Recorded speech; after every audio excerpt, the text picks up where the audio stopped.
et dont Mareille Grégory nous fera un retour. Et ensuite, on passera à une présentation du lancement de Pollinaire en Île-de-France par Géraldine Lenire d'Airparif et avec la collaboration de l'ARS du Fredon d'Île-de-France. Et ce lancement se fait dans le cadre du PRSE 3.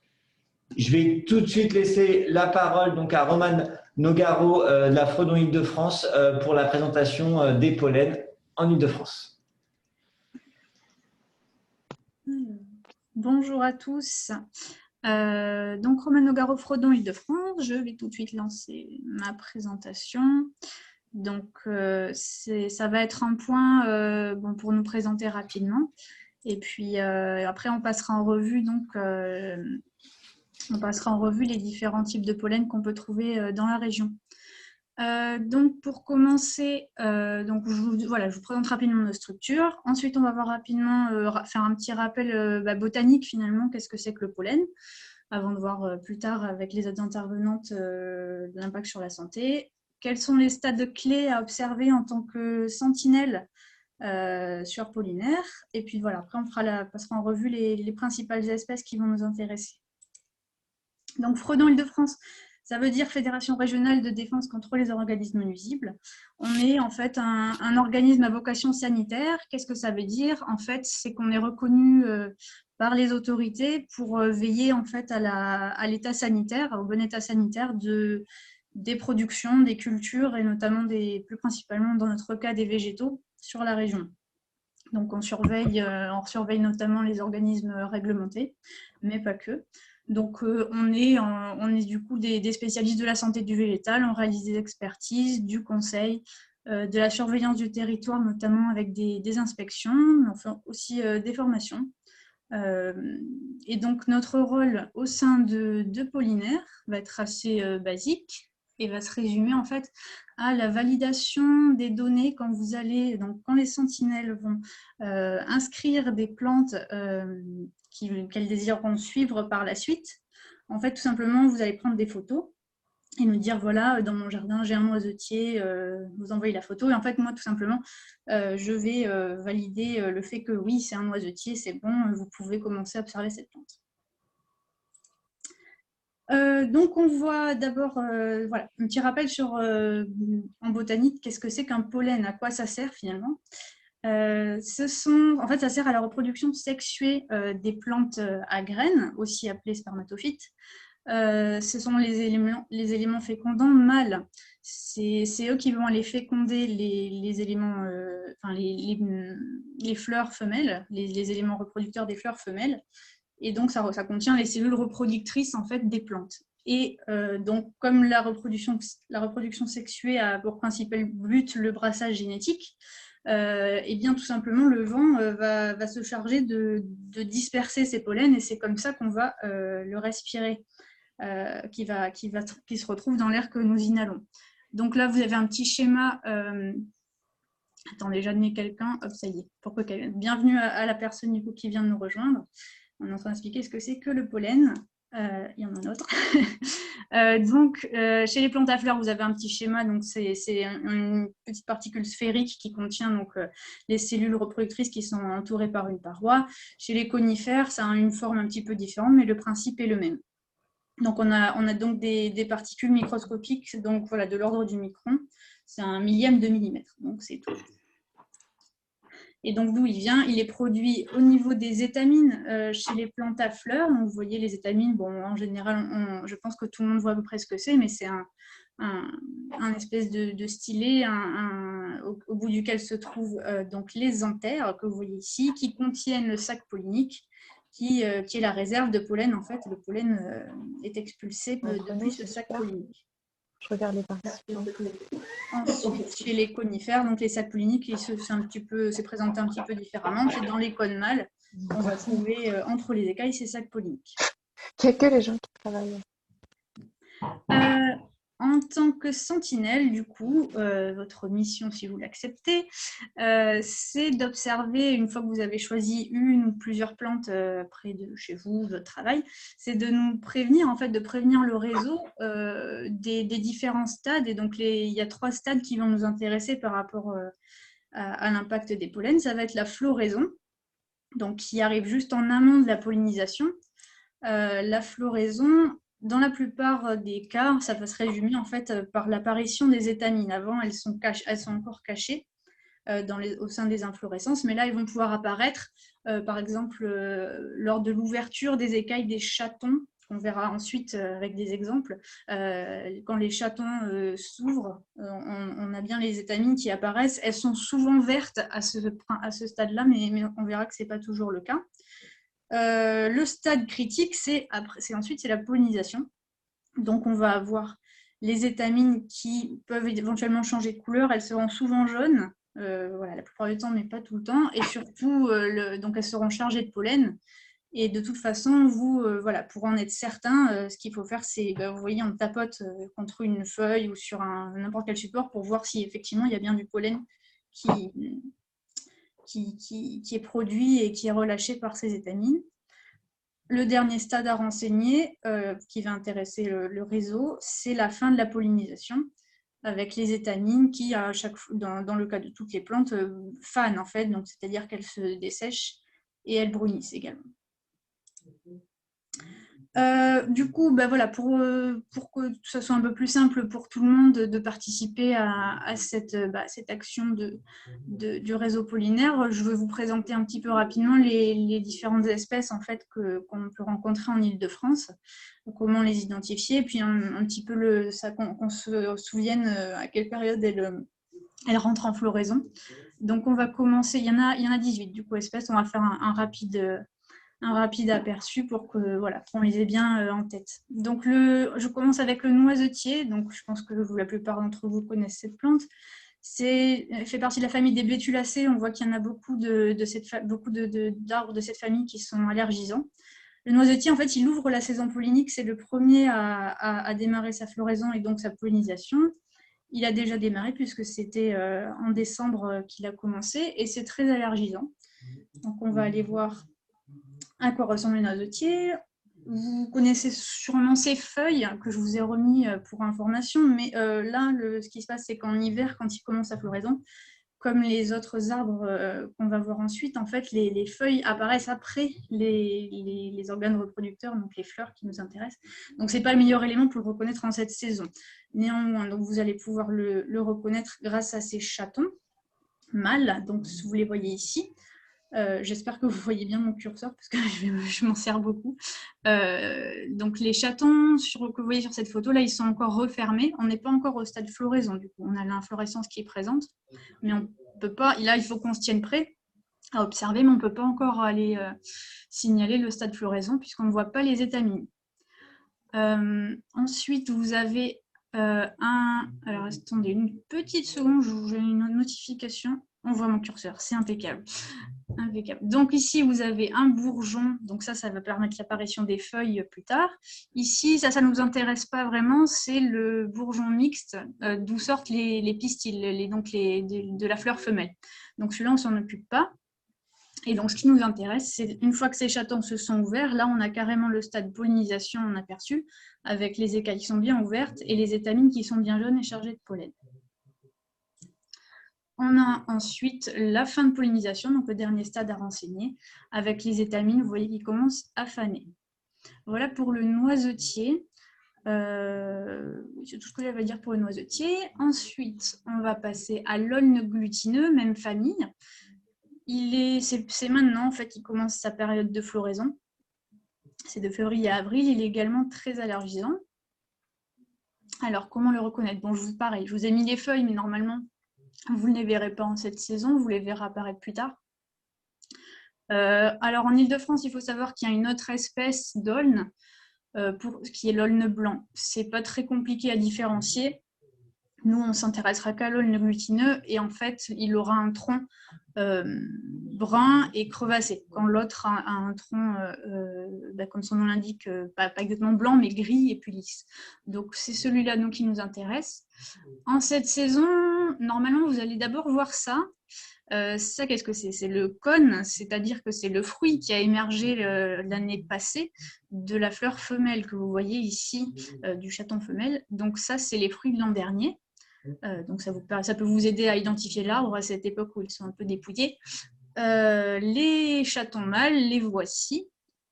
Là, on les voit donc au stade de floraison, puisqu'on a les étamines, alors elles sont verdâtres, hein, on ne voit pas très bien, mais c'est plutôt vert clair, et qui commencent à apparaître. Et vous avez là, vous voyez l'exemple avec le pollen qui vient de tomber, l'exemple du stade pollinisation pour cette espèce. Ensuite, on va passer au sol marceau. Lui, c'est un petit peu plus tard la floraison, c'est mars à avril et il est un petit peu moins allergisant.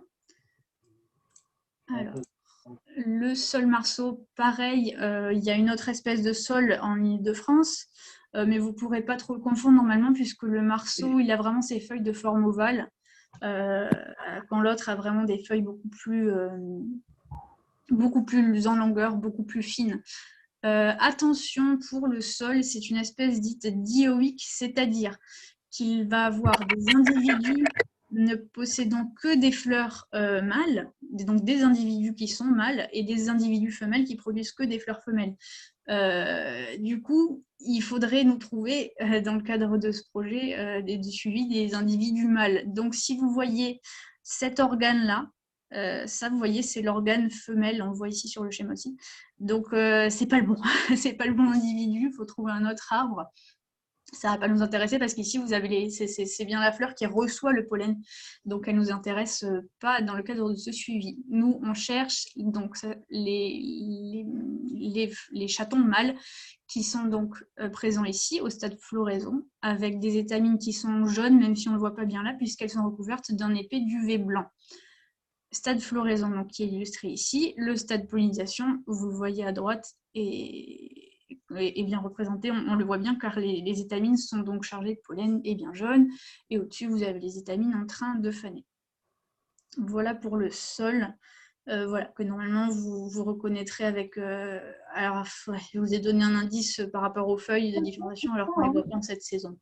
Mais bon, sinon de toute façon vous avez dans le guide des sentinelles qu'on vous fournit également, il y a plus d'éléments pour reconnaître la plante avec le tronc, etc. Le bouleau verruqueux, on est à nouveau dans la famille des bétulacées, qui a du coup beaucoup de plantes allergisantes. La floraison d'avril à mai, un pollen très allergisant également. Le bouleau, il n'y a pas la photo là, mais on reconnaît son tronc est assez clair, plutôt de couleur gris clair ou voire blanc. La fleur femelle est ici, elle est dressée à la verticale sur les rameaux. Ce qui nous intéresse, nous, c'est par contre à nouveau les chatons mâles. Ici, avec les écailles qui laissent apparaître les étamines qui sont encore vertes, donc stade floraison. Le stade pollinisation qui est ici avec les étamines chargées de pollen. Et les étamines qui commencent à faner ici, donc le stade fin de pollinisation.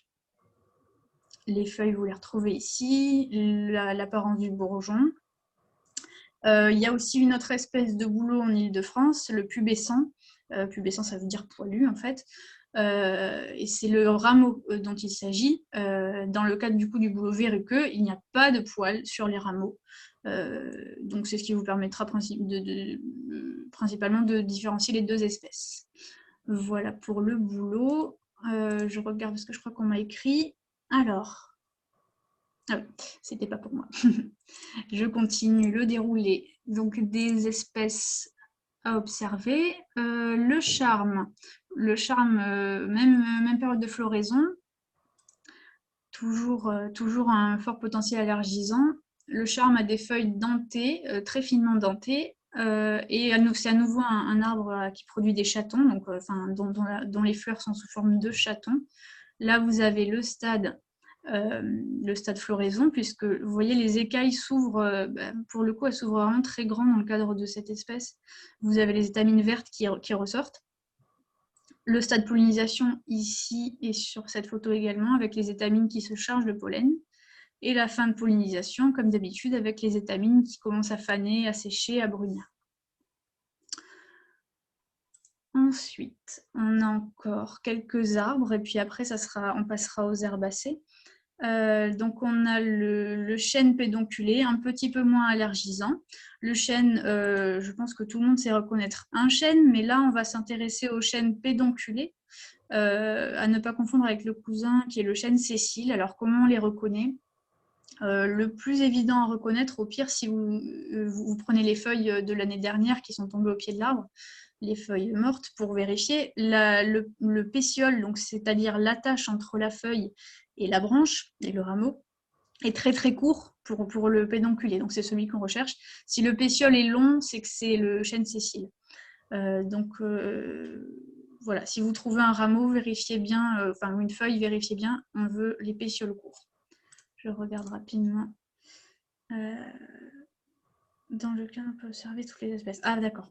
Ouais, nous on a indiqué les espèces les plus communes. Bon, vous pourrez choisir également d'autres espèces si besoin, mais en tout cas pour les différencier, voilà, sachez que ça, le pédonculé a le pétiole court.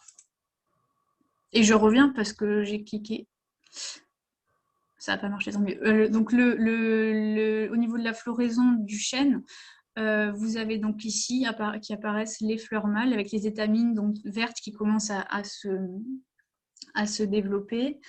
Elles sont ici au stade de pollinisation, elles jaunissent. Et puis, bon, comme d'habitude, il suffit de secouer, de tapoter et on voit le pollen qui va s'échapper.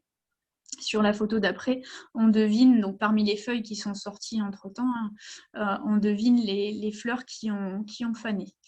Enfin les étamines qui ont fané, donc on est bien à la fin de la pollinisation. Ensuite, on a le frêne, que vous connaissez sans doute aussi, qui fleurit d'avril à mai. Il a une inflorescence très très caractéristique, comme vous voyez, avec des étamines qui sortent d'un bourgeon tout compacté et puis qui sont de couleur rouge violacée très vif. Et donc là, on est au stade floraison, on est bien au stade floraison puisqu'on voit apparaître les étamines. Ici à côté, on a le stade pollinisation avec donc ce bourgeon qui va complètement se déployer et puis là, il va y avoir comme d'habitude la production de pollen.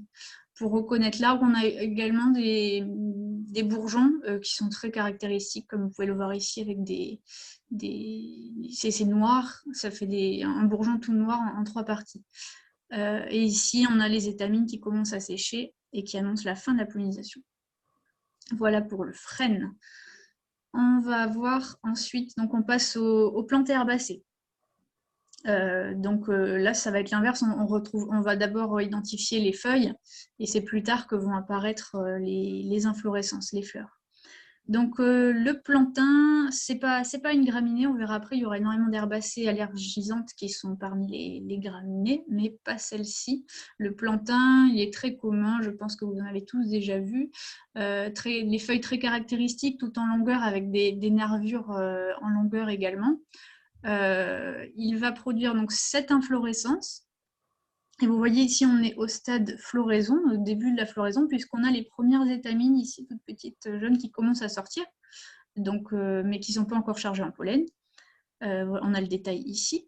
Et vous avez le stade de pollinisation juste au-dessus, avec des étamines qui sont complètement chargées de pollen et beaucoup plus nombreuses à être déployées. Et la fin de pollinisation à droite, avec toutes les étamines qui ont séché. Voilà pour le plantain. Ensuite, on a l'armoise commune. Alors là, on est beaucoup plus tard dans les périodes de floraison. On est plutôt fin de l'été et automne. L'armoise commune, elle a des feuilles très découpées. Ce qui est très caractéristique pour la reconnaître, c'est cette tige, vous voyez, qui contraste beaucoup avec le vert, qui est une tige épaisse et rougeâtre. Donc ça vous permet de la repérer. Vous avez sur cette photo le stade floraison, on a l'apparition des étamines, voilà, qui commencent à sortir des fleurs.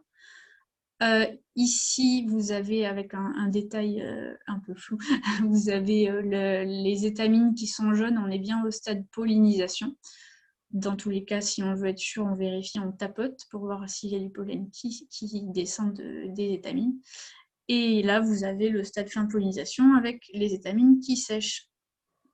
Voilà pour l'armoise.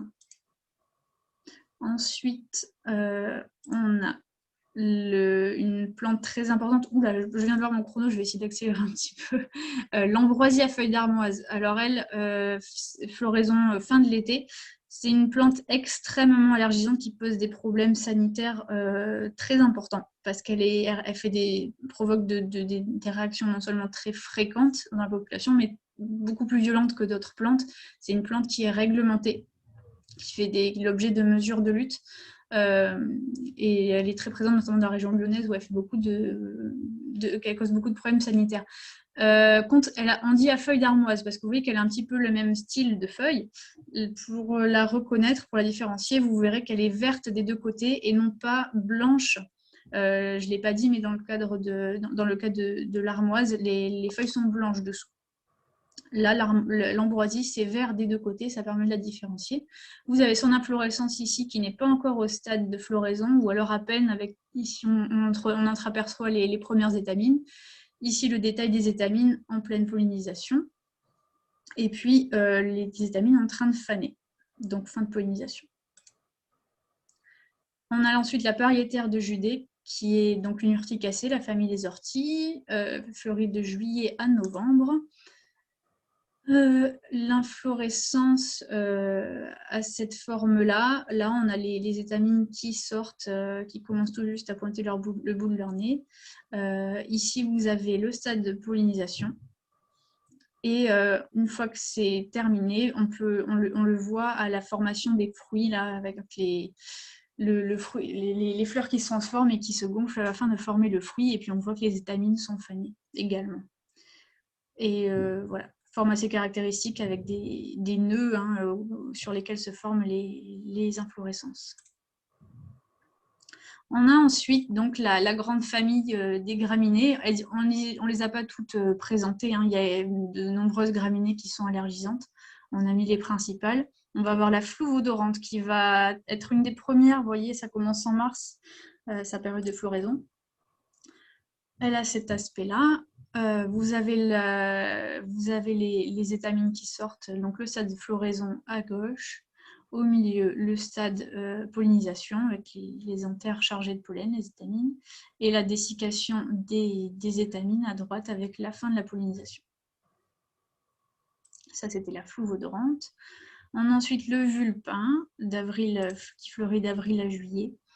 Ils forment des petits chatons comme ça également. Vous voyez ici le détail de loin, ça a un aspect violet, puis quand on se rapproche, on voit bien que les étamines ici commencent à sortir, stade floraison. Stade pollinisation, vous voyez ici, on a secoué l'épi et on voit bien qu'il y a une émission de pollen, donc stade pollinisation. Et puis là, ici, l'aspect des étamines, une fois qu'elles sont en train de faner, fin de pollinisation.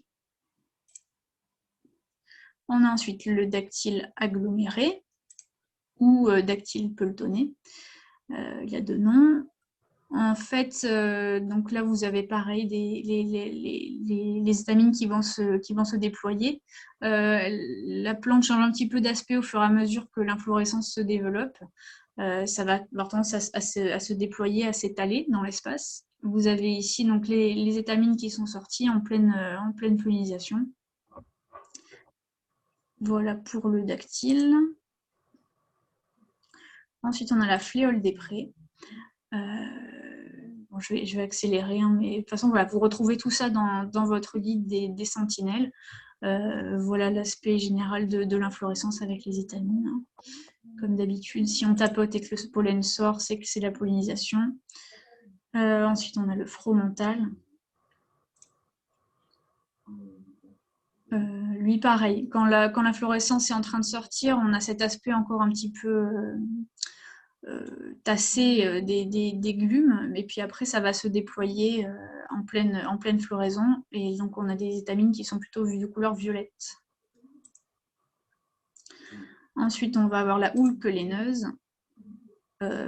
Idem, en sortant de son épi, elle est toute ramassée sur elle-même. Les épillés sont tous serrés les uns sur les autres, et puis après ça se déploie, comme vous pouvez le voir ici ou là, avec sur cette photo les étamines qui ont déjà commencé à sécher. Et puis on finit avec l'ivraie vivace, que vous connaissez mieux sous le nom de raie gras. voire de gazon, parce que c'est ce qu'on utilise beaucoup pour nos gazons, donc avec une inflorescence assez typique, avec des épillets qui alternent gauche-droite, comme ceci. Et donc, desquels on peut voir des étamines qui sortent et qui sont complètement jaunes lors de la pollinisation avant de faner. Voilà ce que je pouvais vous montrer rapidement sur la plupart des espèces que vous serez amenés à rencontrer en Île-de-France, si vous voulez bien nous faire l'honneur de suivre des plantes pour les réseaux pollinaires. Hop, je vais repasser la main. Alors, est-ce qu'il y a quelques questions éventuellement avant de passer à la présentation de l'ANSES sur les effets sur la santé côté pollen?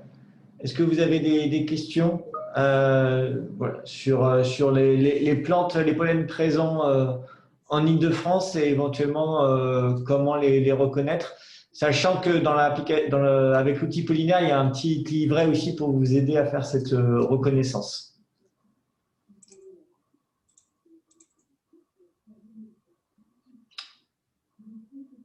Pas de questions? Ah. Alors. Une question. Alors, est très allergisante. Son potentiel allergisant est comparable à beaucoup d'autres.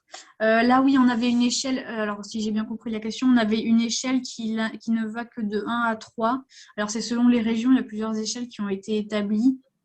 Là, effectivement, on avait la plupart des plantes que j'ai présentées étaient à 3. Lorsqu'on utilise l'échelle de 5, typiquement, elle va être à 5 quand d'autres seront en dessous. Je ne sais pas si vous voyez ce que je veux dire, mais en gros, voilà, selon les échelles, en gros, elle est quand même très. C'est une des plus allergisantes qu'on va avoir. Peut-être que que vous pourrez confirmer, vous qui voyez plus sur l'aspect santé. Mais pour moi, niveau botanique, j'ai juste vu qu'il y avait plusieurs échelles pour comparer. Et voilà, là, dans mon tableau, ça ne ressort pas tant que ça. Mais si on utilise des échelles un peu différentes, effectivement, elle est beaucoup plus allergisante que la plupart des autres. Oui. Mais on reviendra, oui, sur le caractère très allergisant de l'ambroisie dans la présentation de l'ANSES. D'accord. Oui, alors bonjour à tous, si je peux me permettre, pour compléter ce qu'a dit Romane. Donc, je suis Marielle Grégory, je coordonne le réseau pollinaire. Et donc, effectivement, l'ambroisie, c'est un potentiel allergisant très fort, mais avec cette échelle de 1 à 3, voilà, c'est peut-être pas aussi représentatif que ça. Pour compléter sur l'ambroisie, en fait, on a fait une fiche sur l'ambroisie, mais l'objectif, vous l'aurez compris, en fait, c'est pas de l'observer, parce que justement, si une sentinelle l'observe, par la suite, il faudra l'arracher. Donc, c'est un peu particulier dans la liste des 18 plantes. L'ambroisie, elle est là, mais c'est voilà, juste pour faire attention et pouvoir l'arracher si on nous l'indique. Voilà, c'était juste une petite précision. Et puis aussi par rapport aux arbres, donc on a présenté des espèces qui sont les espèces les plus courantes que vous retrouverez plus facilement. En revanche, si vous souhaitez observer un noisetier pourpre, un noisetier tortueux, un noisetier commun, vous pouvez observer plusieurs types d'espèces de plantes puisque les pollens sont les mêmes et ont le même potentiel allergisant. Voilà, petite précision. Merci. Merci. On passe à la présentation de l'ANSES, si ça va à tout le monde, donc sur les effets sur la santé des pollens. Audrey ou Margot, je crois que c'est Audrey qui commence. C'est ça. Alors. Et juste, vous pouvez penser à couper vos micros pour éviter de tout bruit parasite pour les présentateurs, ce serait parfait.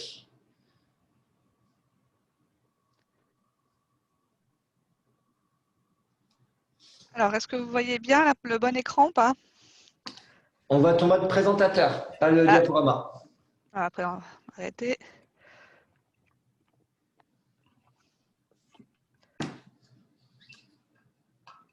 Là, c'est bon, normalement.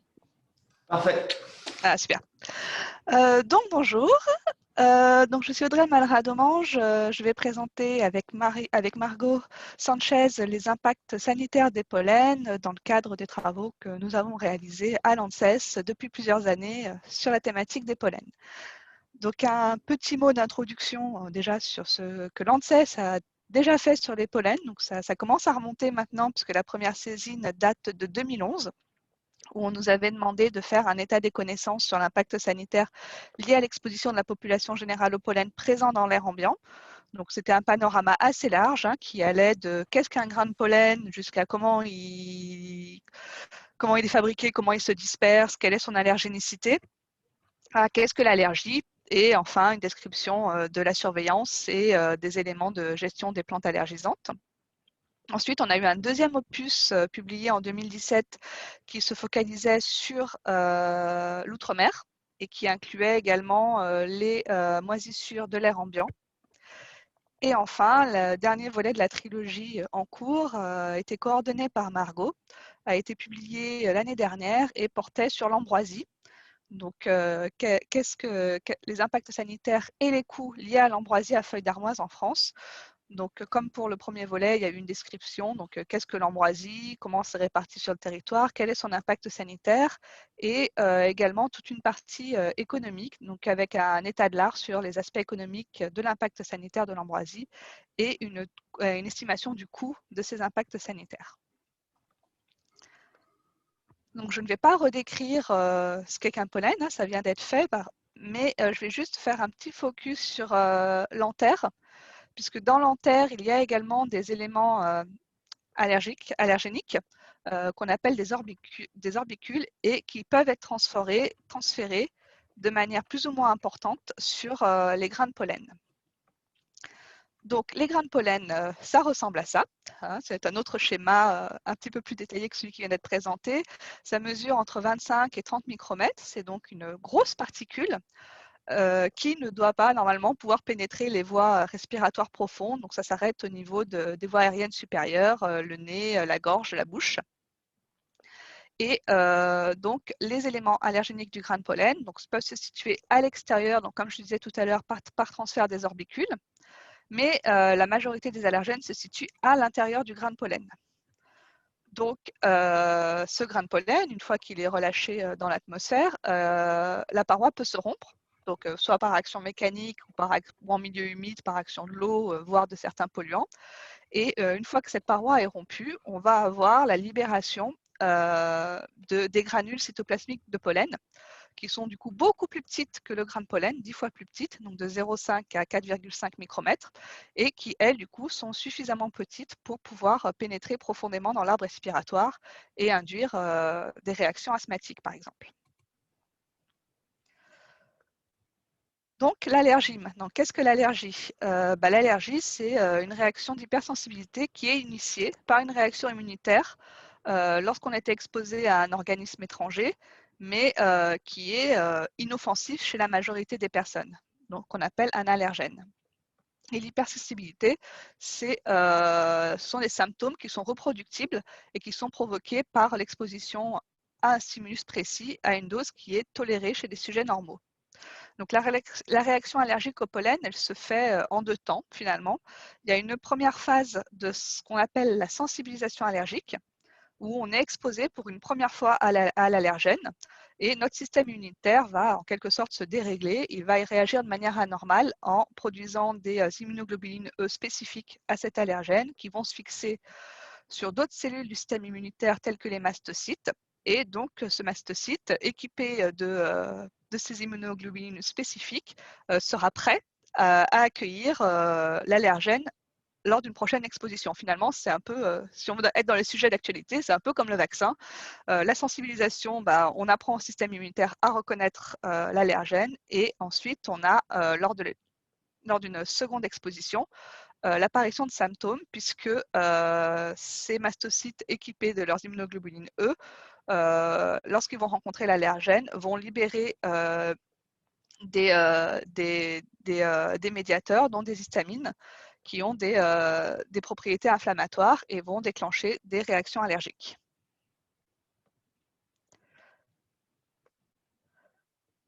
Donc, l'incidence de l'allergie, alors là, c'est un graphique qui est sur l'allergie de manière générale, qui n'est pas spécifique à l'allergie au pollen. On a plusieurs types de réactions allergiques qui existent. Donc, on a l'eczéma ou dermatite atopique qui, elle, peut se développe même généralement vraiment dans les premières années de vie. Il y a des bébés qui ont de l'eczéma au bout de 3 jours. Qui augmente, l'incidence augmente beaucoup sur la première année de vie, sur les premières années de vie, pour diminuer ensuite doucement jusqu'en fin de vie. Ensuite, il y a également l'allergie alimentaire et l'asthme qui ont à peu près le même profil, mais décalés un petit peu dans le temps. Par contre, on peut voir que la courbe de l'incidence de la rhinite allergique est très différente, avec une augmentation légère de l'incidence sur les 5 premières années de vie et un développement, grosso modo, dans l'enfance et dans l'adolescence pour rester à un plateau sur le reste de la vie. Alors, pourquoi ça ne passe pas à la diapo suivante? Ah, ça y est. Donc, les symptômes de l'allergie pollinique, alors la pollinose, le principal symptôme de l'allergie pollinique, finalement, se situe au niveau des voies aériennes supérieures avec ce qu'on appelle la rhinite allergique. Donc, finalement, les symptômes sont les mêmes que pour un rhume, à la différence qu'il n'est pas lié à des virus, mais au pollen. Et il est donc dit saisonnier, donc avec beaucoup d'éternuements, des obstructions nasales.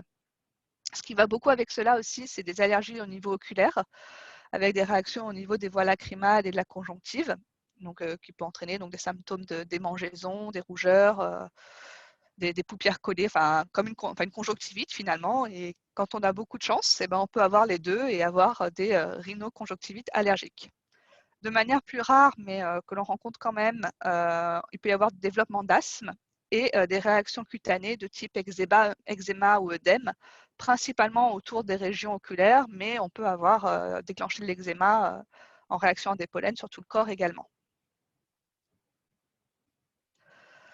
Donc, quels sont les facteurs de risque au pollen? On a déjà l'atopie. Donc, l'atopie, c'est une prédisposition génétique à être allergique d'une manière générale.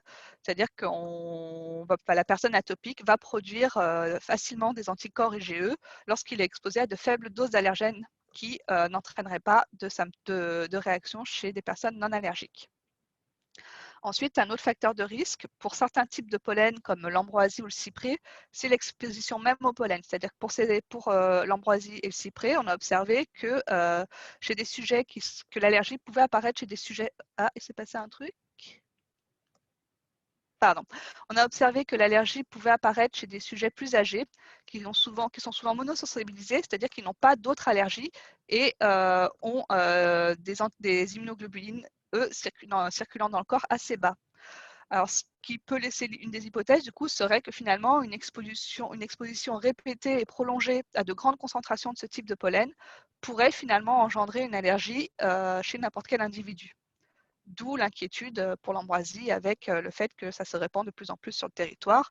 On va se retrouver avec de plus en plus de personnes allergiques à l'ambroisie. Et enfin, on a les allergies ou sensibilisations croisées, c'est-à-dire qu'il y a des allergènes présents dans le pollen qui peuvent aussi se retrouver dans certains végétaux. Attends, il y a une personne qui arrive. Bienvenue.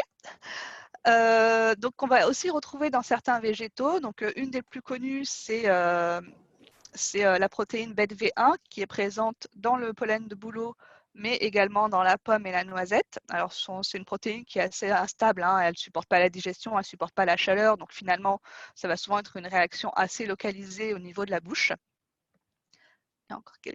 Et un autre exemple, donc qui là peut avoir des réactions plus importantes, voire des réactions graves dans 20 à 30% des cas, c'est l'allergie croisée à la protéine PRU-P3 qui est présente dans la peau de la pêche et chez les pariétaires. À noter, ce n'est pas parce qu'on est allergique au pollen de bouleau qu'on sera forcément allergique également aux pommes. Il peut y avoir d'autres protéines auxquelles on est allergique chez le bouleau, ce ne sera pas forcément BETV1. Et voilà. Donc, ça c'est pour noter que, par exemple, chez des personnes allergiques à plusieurs choses, on peut penser qu'elles sont polysensibilisées parce qu'elles vont être allergiques à la pomme et au bouleau, alors qu'en fait, finalement, c'est des personnes monosensibilisées qui seront allergiques à la même protéine qui sera BETV1. Je vais laisser la parole à Margot, qui va vous présenter les éléments de relation sur la dose-réponse. Oui, bonjour.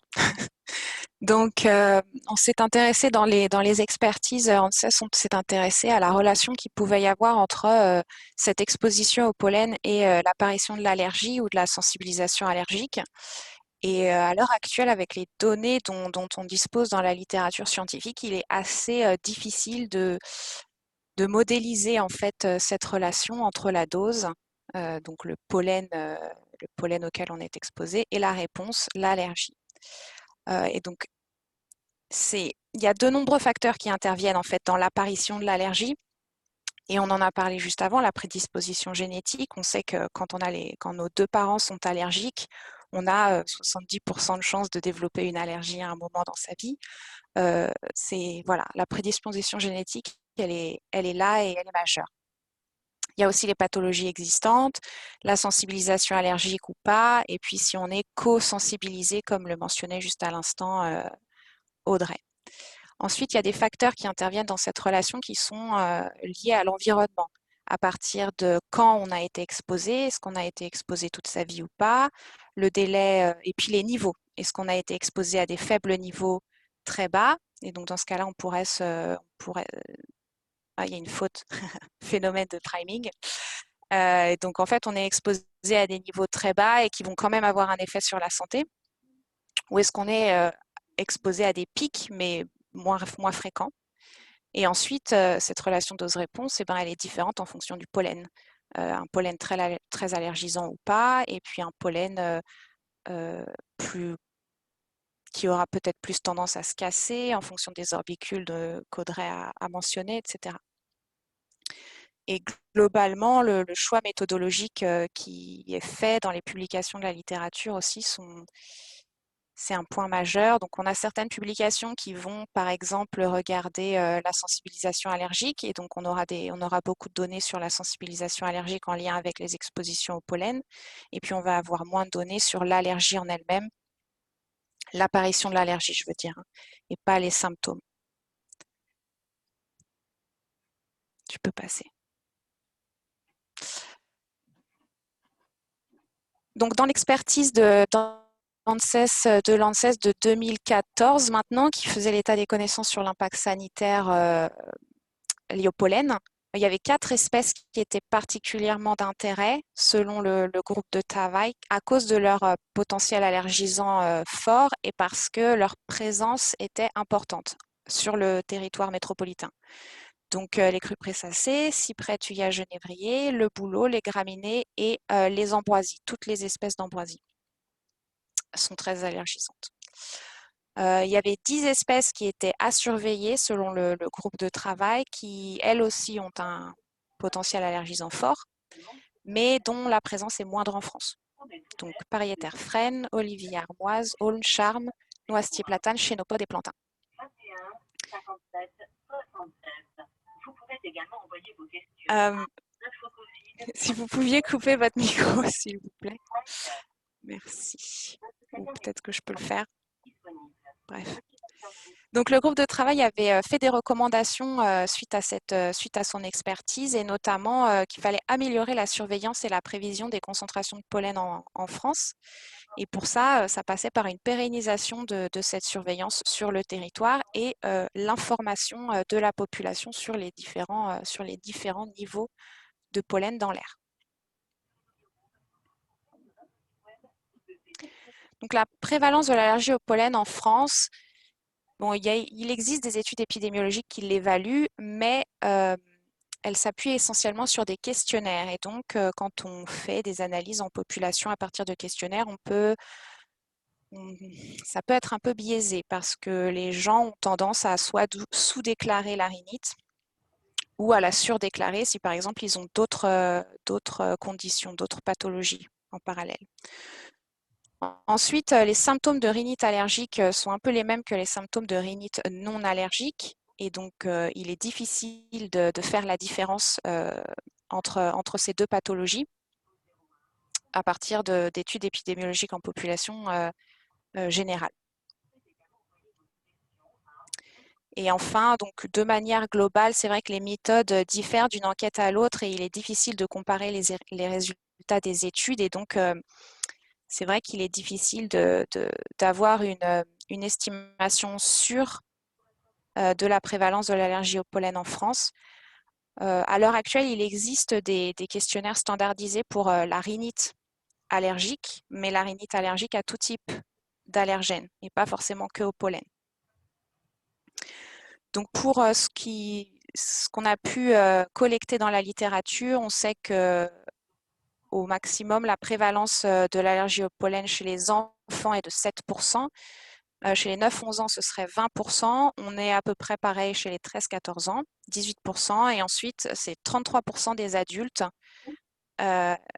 qui seraient allergiques au pollen. Donc un tiers de la population. Il faut noter que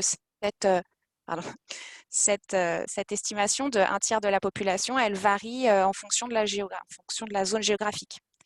Dans le nord, on va avoir différents allergiques que dans le sud, parce que les allergènes ne sont pas les mêmes, les gens ne sont pas exposés au même pollen. Ou peut-être que dans le sud-ouest, il y a moins d'allergiques parce qu'il y a moins de pollen. Voilà. C'est bon, tu peux passer.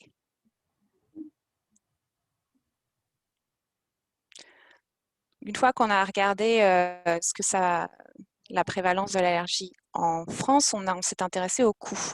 Alors, de manière générale, il y a plusieurs coûts de l'allergie qui peuvent survenir. Il y a des coûts directs ou tangibles qui sont liés au diagnostic de l'allergie, au traitement, aux médicaments et aux consultations chez le médecin pour avoir les fameux traitements. Mais il y a aussi des coûts indirects ou intangibles tels que l'absentéisme à l'école, la perte d'efficacité au travail, la pause de jours de congé, par exemple, si on se sent vraiment mal. Et il y a aussi quelque chose de très subjectif, c'est la perte de qualité de vie. On sait que la rhinite allergique de manière globale et l'allergie au pollen plus spécifiquement impactent grandement la qualité de vie des personnes qui sont malades parce que c'est des symptômes qui peuvent vraiment embêter dans la journée comme dans la nuit et empêcher par exemple de dormir. Donc, dans la littérature, on a retrouvé en 98 une première évaluation des coûts de la rhinite allergique. Donc, les coûts directs étaient... Non, rhinite allergique perannuelle. Les coûts directs étaient estimés à 3,42 milliards de francs et les coûts indirects à 6 milliards de francs. Donc ça, c'est la rhinite allergique perannuelle, c'est la rhinite allergique qui se base qui est liée aux allergènes non saisonniers, comme le chien, le chat. Ils sont là toute l'année, ils sont perannuels. Annuels. Donc, c'est pas l'allergie au pollen.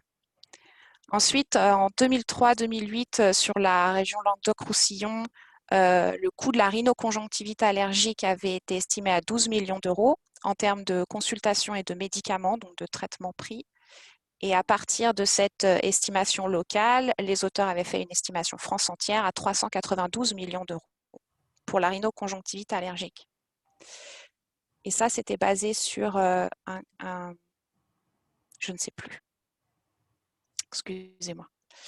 Et en 2017, très récemment, sur la région Auvergne-Rhône-Alpes, il y a les agences régionales de santé et observatoires régionaux de santé qui ont mené une analyse médico-économique sur la base de données de la sécurité sociale, des remboursements de médicaments en fait, ou de soins. Et ils ont estimé le coût de l'allergie au pollen d'ambroisie à 40,6 millions d'euros seulement sur la région Auvergne-Rhône-Alpes.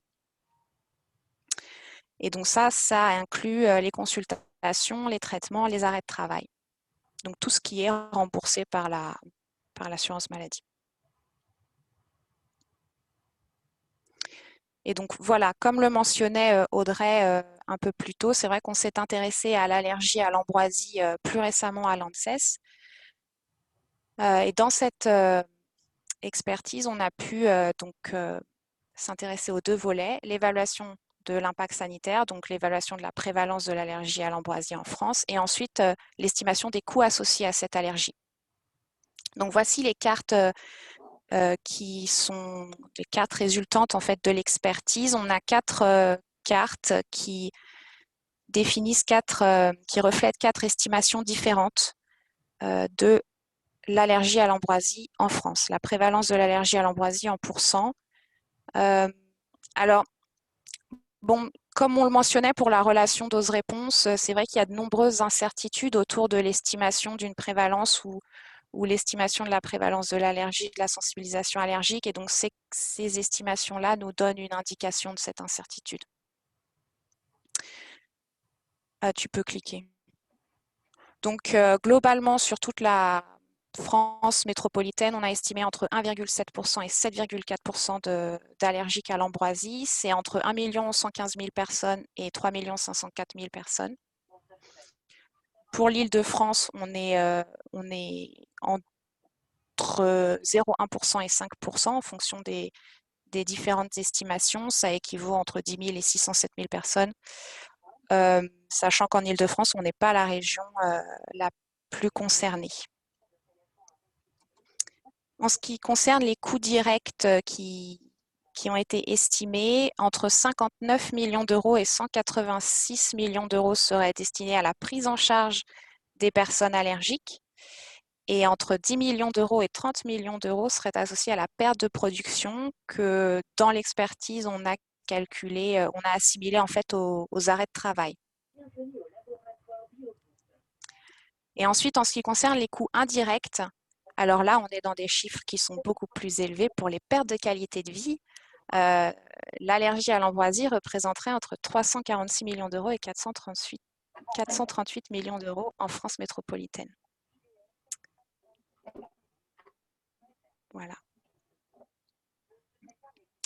Donc un petit mot finalement sur les interactions qui sont possibles entre le pollen et d'autres facteurs environnementaux, et notamment la pollution atmosphérique. Donc les pollens, ils peuvent interagir entre guillemets, alors ils n'interagissent pas par eux-mêmes, hein, mais avec les polluants gazeux ou particuliers qui se trouvent dans l'air ambiant. On sait que la pollution atmosphérique pourrait induire en fait une réaction allergique plus précoce ou plus sévère par le biais de l'irritation des voies respiratoires. Ensuite, sur le pollen, la pollution atmosphérique peut renforcer ou diminuer son allergénicité. Et pour l'ambroisie, par exemple, on sait que le CO2 a un impact sur l'allergénicité du pollen. Et ensuite, les polluants atmosphériques peuvent altérer, peuvent altérer le grain de pollen en lui-même. Et donc, ça pourrait avoir des impacts sur la manière dont le grain de pollen interagit avec nos muqueuses respiratoires. Donc pour le changement climatique, là aussi, on a l'influence des températures ou du changement climatique qui va jouer sur potentiellement l'impact sanitaire du pollen. On sait que le changement climatique va augmenter la durée de la saison pollinique. Et donc, en fait, on va avoir une pollinisation plus précoce ou plus tardive, donc une saison pollinique qui va durer plus longtemps à cause du réchauffement, l'élévation des températures. On sait que le changement climatique va aussi changer la manière dont se répartissent certaines plantes sur le territoire. Et pour l'ambroisie, par exemple, on sait que cette espèce qui jusque-là était concentrée autour de Lyon, par exemple, sur toute l'Europe d'ailleurs, c'est à la même latitude. Les modèles prédisent que l'ambroisie va se déplacer vers le nord et pourrait atteindre même l'Angleterre, par exemple. Ensuite, le changement climatique va agir sur la plante en elle-même en augmentant la quantité de pollen produite. S'il fait plus chaud, les plantes sont plus grosses, donc plus de fleurs, donc plus de pollen. Enfin, voilà, en gros, tout est lié. Et ensuite, comme je le disais, sur le pollen en lui-même, on va avoir un effet sur l'allergénicité ou l'altération physique de l'exine. C'est la petite coque autour du pollen. Voilà, merci.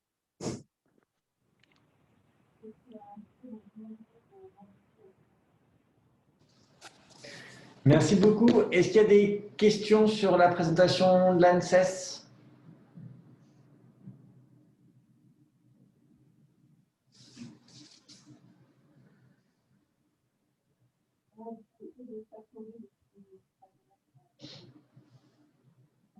Non, c'est bon. Alors, on va en profiter d'avoir la main pour peut-être couper le micro. Parce que tout le monde nous écoute attentivement, mais peut-être certains font deux choses à la fois et quelques bruits parasites. Super, merci. On passe la parole à Marielle d'Atmo Grand Est pour nous faire un retour d'expérience sur le déploiement de Pollinaire dans la région depuis quelques années maintenant. Ça marche. Alors, juste me redonner la main. Ouais, c'est bon.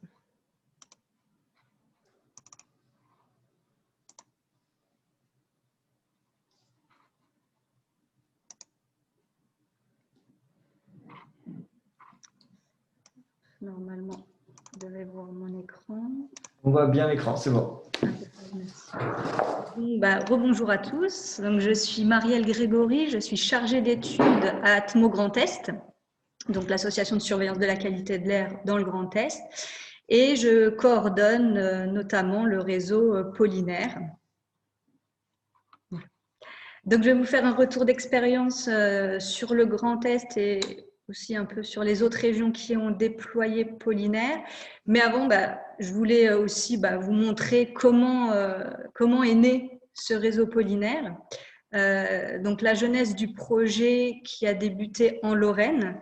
Alors, il faut savoir qu'en Lorraine, on a un capteur à Nancy, donc, qui est toujours fonctionnel, mais qui avait déjà été mis en place depuis 1986. On a également un capteur à Metz depuis 2005. Et donc, on avait des données quantitatives, donc mesurées grâce à ces capteurs, donc très intéressantes. Mais la donnée était passée, puisqu'il faut savoir qu'avec ces appareils, on fait de la mesure pendant une semaine. On a un petit temps d'analyse en laboratoire et donc quand on donne l'information aux personnes allergiques, on leur dit la semaine dernière, il y avait telle quantité de pollen dans l'air. Donc c'est une mesure quantitative très intéressante, mais passée. Et en 2014, à la demande des professionnels de santé donc de Lorraine, Air Lorraine, donc qui est devenu à présent Atmo Grand Est, l'Université de Lorraine et le Jardin botanique de Nancy ont commencé à travailler sur l'observation des plantes à pollen allergisant. Donc, notamment, moi j'ai été embauchée en 2014 pour commencer à travailler sur ces observations. Et au Jardin botanique, donc on a fait des observations chaque semaine, toute l'année, pour voir comment se développent les plantes. Et à l'époque, donc en 2014, on informait les professionnels de santé chaque semaine du développement des plantes au Jardin botanique de Nancy.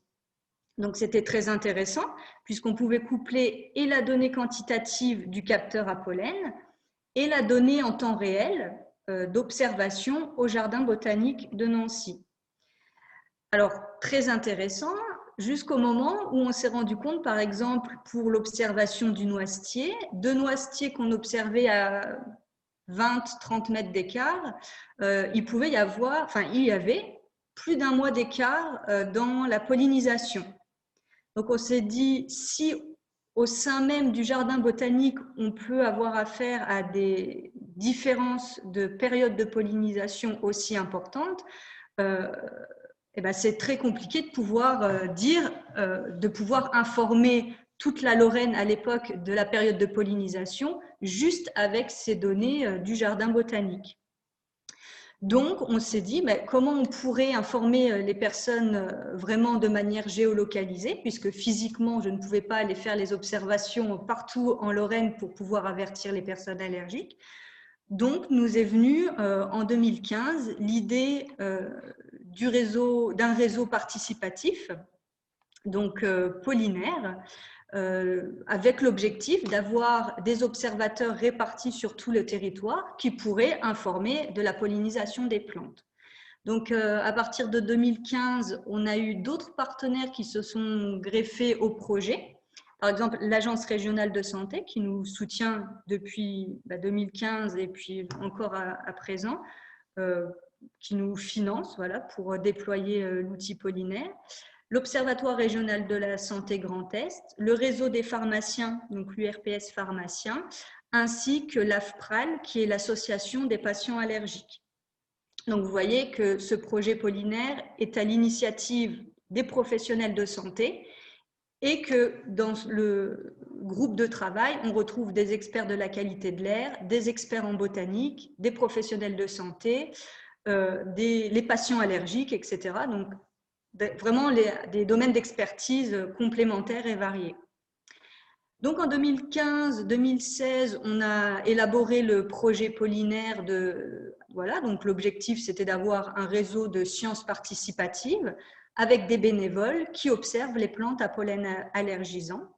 Et l'objectif final, c'était de pouvoir alerter en temps réel et de manière localisée l'émission des pollens.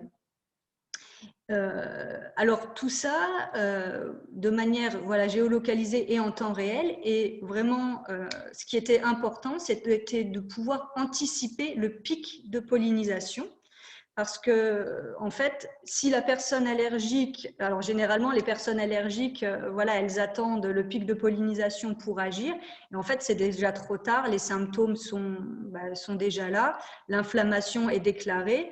Donc, c'est déjà trop tard pour agir. Donc, l'objectif de Pollinaire, c'est de pouvoir alerter en amont pour que les personnes allergiques adaptent leur comportement et diminuent leurs symptômes allergiques.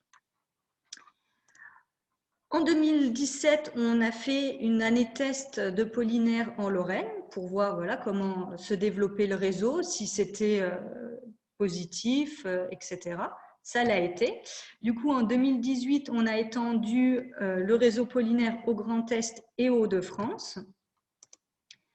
Fin 2019, la Corse a rejoint le réseau. Et puis, depuis le 1er février, ça a été le lancement à l'Île-de-France. Alors, pour refaire un petit retour d'expérience sur comment on a communiqué en Lorraine, donc quand on a lancé le projet, donc on a évidemment créé des documents, des affiches, des flyers, des cartes de visite qu'on a distribuées dans toutes les pharmacies de Lorraine, donc grâce au réseau des pharmaciens, à l'URPS. Et sur ces 742 pharmacies, 70 ont été partenaires pour proposer une enquête auprès des personnes allergiques qui venaient en officine acheter des médicaments. Et le pharmacien en profitait pour demander à la personne allergique quels étaient ses symptômes. Est-ce que c'était bien des symptômes de rhinite allergique et pas une autre rhinite? Et puis aussi présenter le réseau Pollinaire. Donc, on a eu vraiment un gros soutien de la part des pharmaciens, que ce soit pour communiquer auprès des personnes allergiques, mais aussi recruter des sentinelles. On a fait une campagne de communication auprès des allergologues, médecins généralistes, ORL, pédiatres et pneumologues. Donc là, l'objectif, c'était qu'ils soient relais auprès des patients et qu'ils puissent mettre des affiches dans les salles d'attente, des flyers, etc. On a relayé l'information auprès des communes lorraines de plus de 1000 habitants. Là, l'objectif, c'était de faire aussi de la pub dans les mairies, etc. Et de relayer auprès des services des espaces verts pour que les techniciens puissent aussi réaliser les observations. Et puis, toutes les structures en lien avec l'environnement, les associations, etc. Donc, on a créé des panneaux qu'on a mis dans une vingtaine de jardineries, donc pour recruter des sentinelles.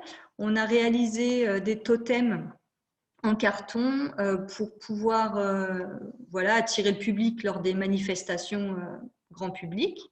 On a réalisé un kit de la sentinelle. Donc là, toute sentinelle qui s'inscrit sur le Grand Est reçoit le guide de la sentinelle avec les fiches détaillées et puis les observations à réaliser, le protocole et une loupe de botaniste. On a également fait un tutoriel pour voilà, présenter l'activité de la sentinelle et puis un petit clip de présentation du projet global. Voilà, donc là, c'est quelques retours sur les campagnes de com. Donc, on participe beaucoup aux manifestations grand public, donc en lien avec la nature, etc. Donc, pour 2020, ça a été un peu réduit, je vous l'avoue, mais c'est un bon moyen, voilà, de recruter des sentinelles et aussi informer, échanger avec les personnes allergiques. Et c'est là qu'on se rend compte que quand les personnes allergiques, des fois, il y a un manque quand même d'informations à ce niveau-là. Les personnes nous disent « oui, je suis allergique au pollen », mais sans savoir qu'il y a différents types de pollen, etc. Donc, c'est vraiment un bon outil pour communiquer et puis faire connaître le réseau pollinaire. On a également participé, et on participe toujours, ça c'est vraiment dans les choses qui sont mises en place quand la situation sanitaire le permet. Donc, des conférences auprès des professionnels de santé. Les rencontres annuelles avec nos sentinelles, ça c'est quelque chose qu'on fait tous les ans pour faire le bilan de l'année passée et puis présenter les projets à venir. Donc, on réunit les sentinelles qui le souhaitent. On fait également des formations auprès des élus qui s'intéressent de plus en plus à la thématique de l'allergie, qui est une problématique de santé environnementale. Et dans le cadre aussi de ces formations, l'objectif, c'est de dire, voilà, si des fois la commune souhaite refaire, refaire des plantations, etc., de trouver des alternatives à ces plantes à pollen allergisant. Et c'est des choses qui ne sont pas forcément connues auprès des services des espaces verts.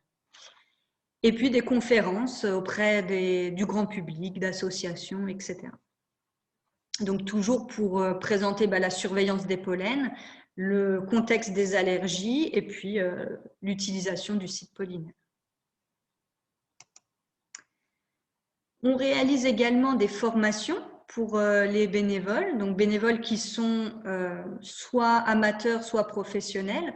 Donc, certains veulent bien participer, mais n'y connaissent pas grand-chose en botanique. Donc, le but, c'est de leur donner les clés pour faire les observations.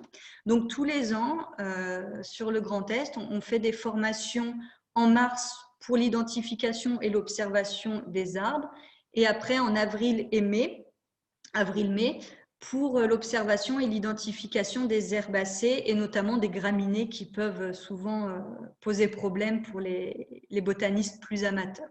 Donc, on fait toujours une petite partie pratique sur le terrain, donc avec un botaniste. Et puis après, on fait une partie un peu plus théorique en salle en passant des photos pour voir si les personnes ont retenu les critères d'identification des plantes. Il y a également un très bon relais médiatique, donc c'est vraiment un sujet très porteur, les sciences participatives, projets de santé, environnement, etc.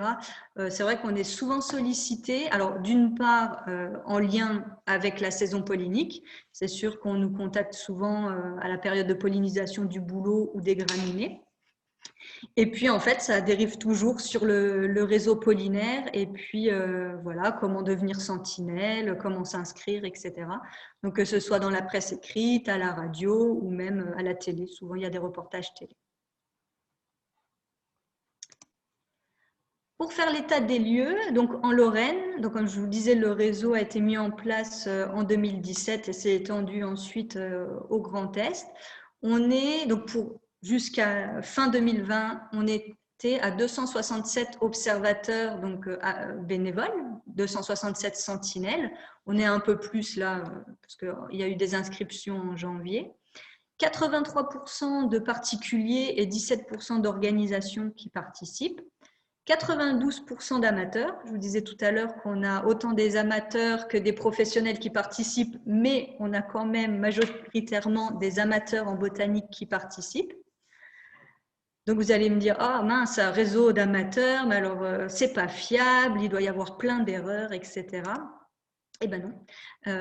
Nous, il y a l'équipe Pollinaire qui est là pour valider les identifications, donc des experts en botanique, des experts en santé, etc. Donc, c'est quand même un réseau fiable. Et sur les 673 identifications qui ont été réalisées, on a pu relever 5 erreurs.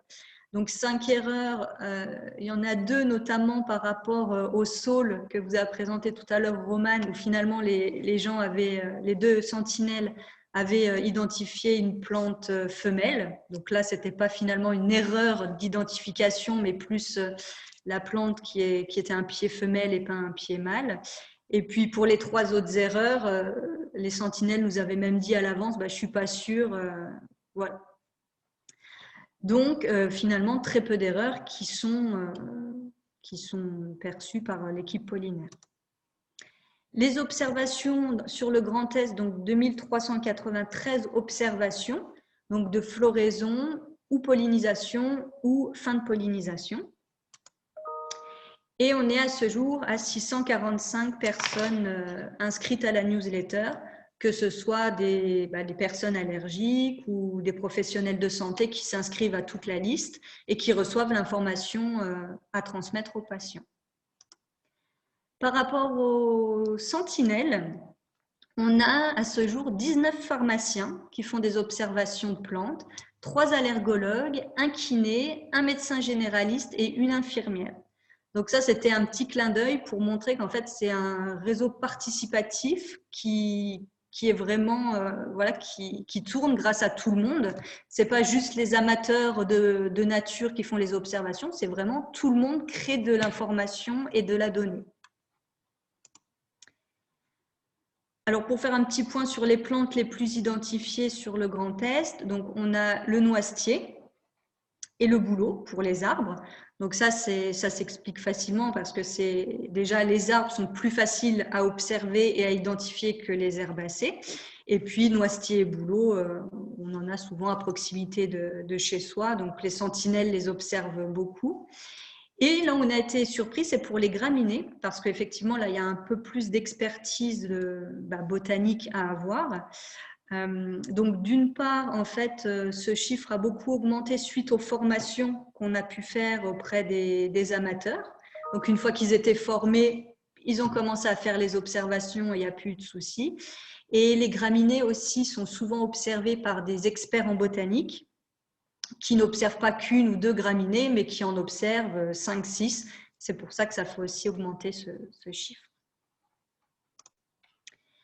Concernant les Hauts-de-France, on est à ce jour à 212 observateurs inscrits, 357 personnes inscrites à la newsletter. Donc, que ce soit pour les Hauts-de-France ou pour le Grand Est, vous voyez, c'est par rapport aux 20-25% de personnes allergiques, on peut largement progresser.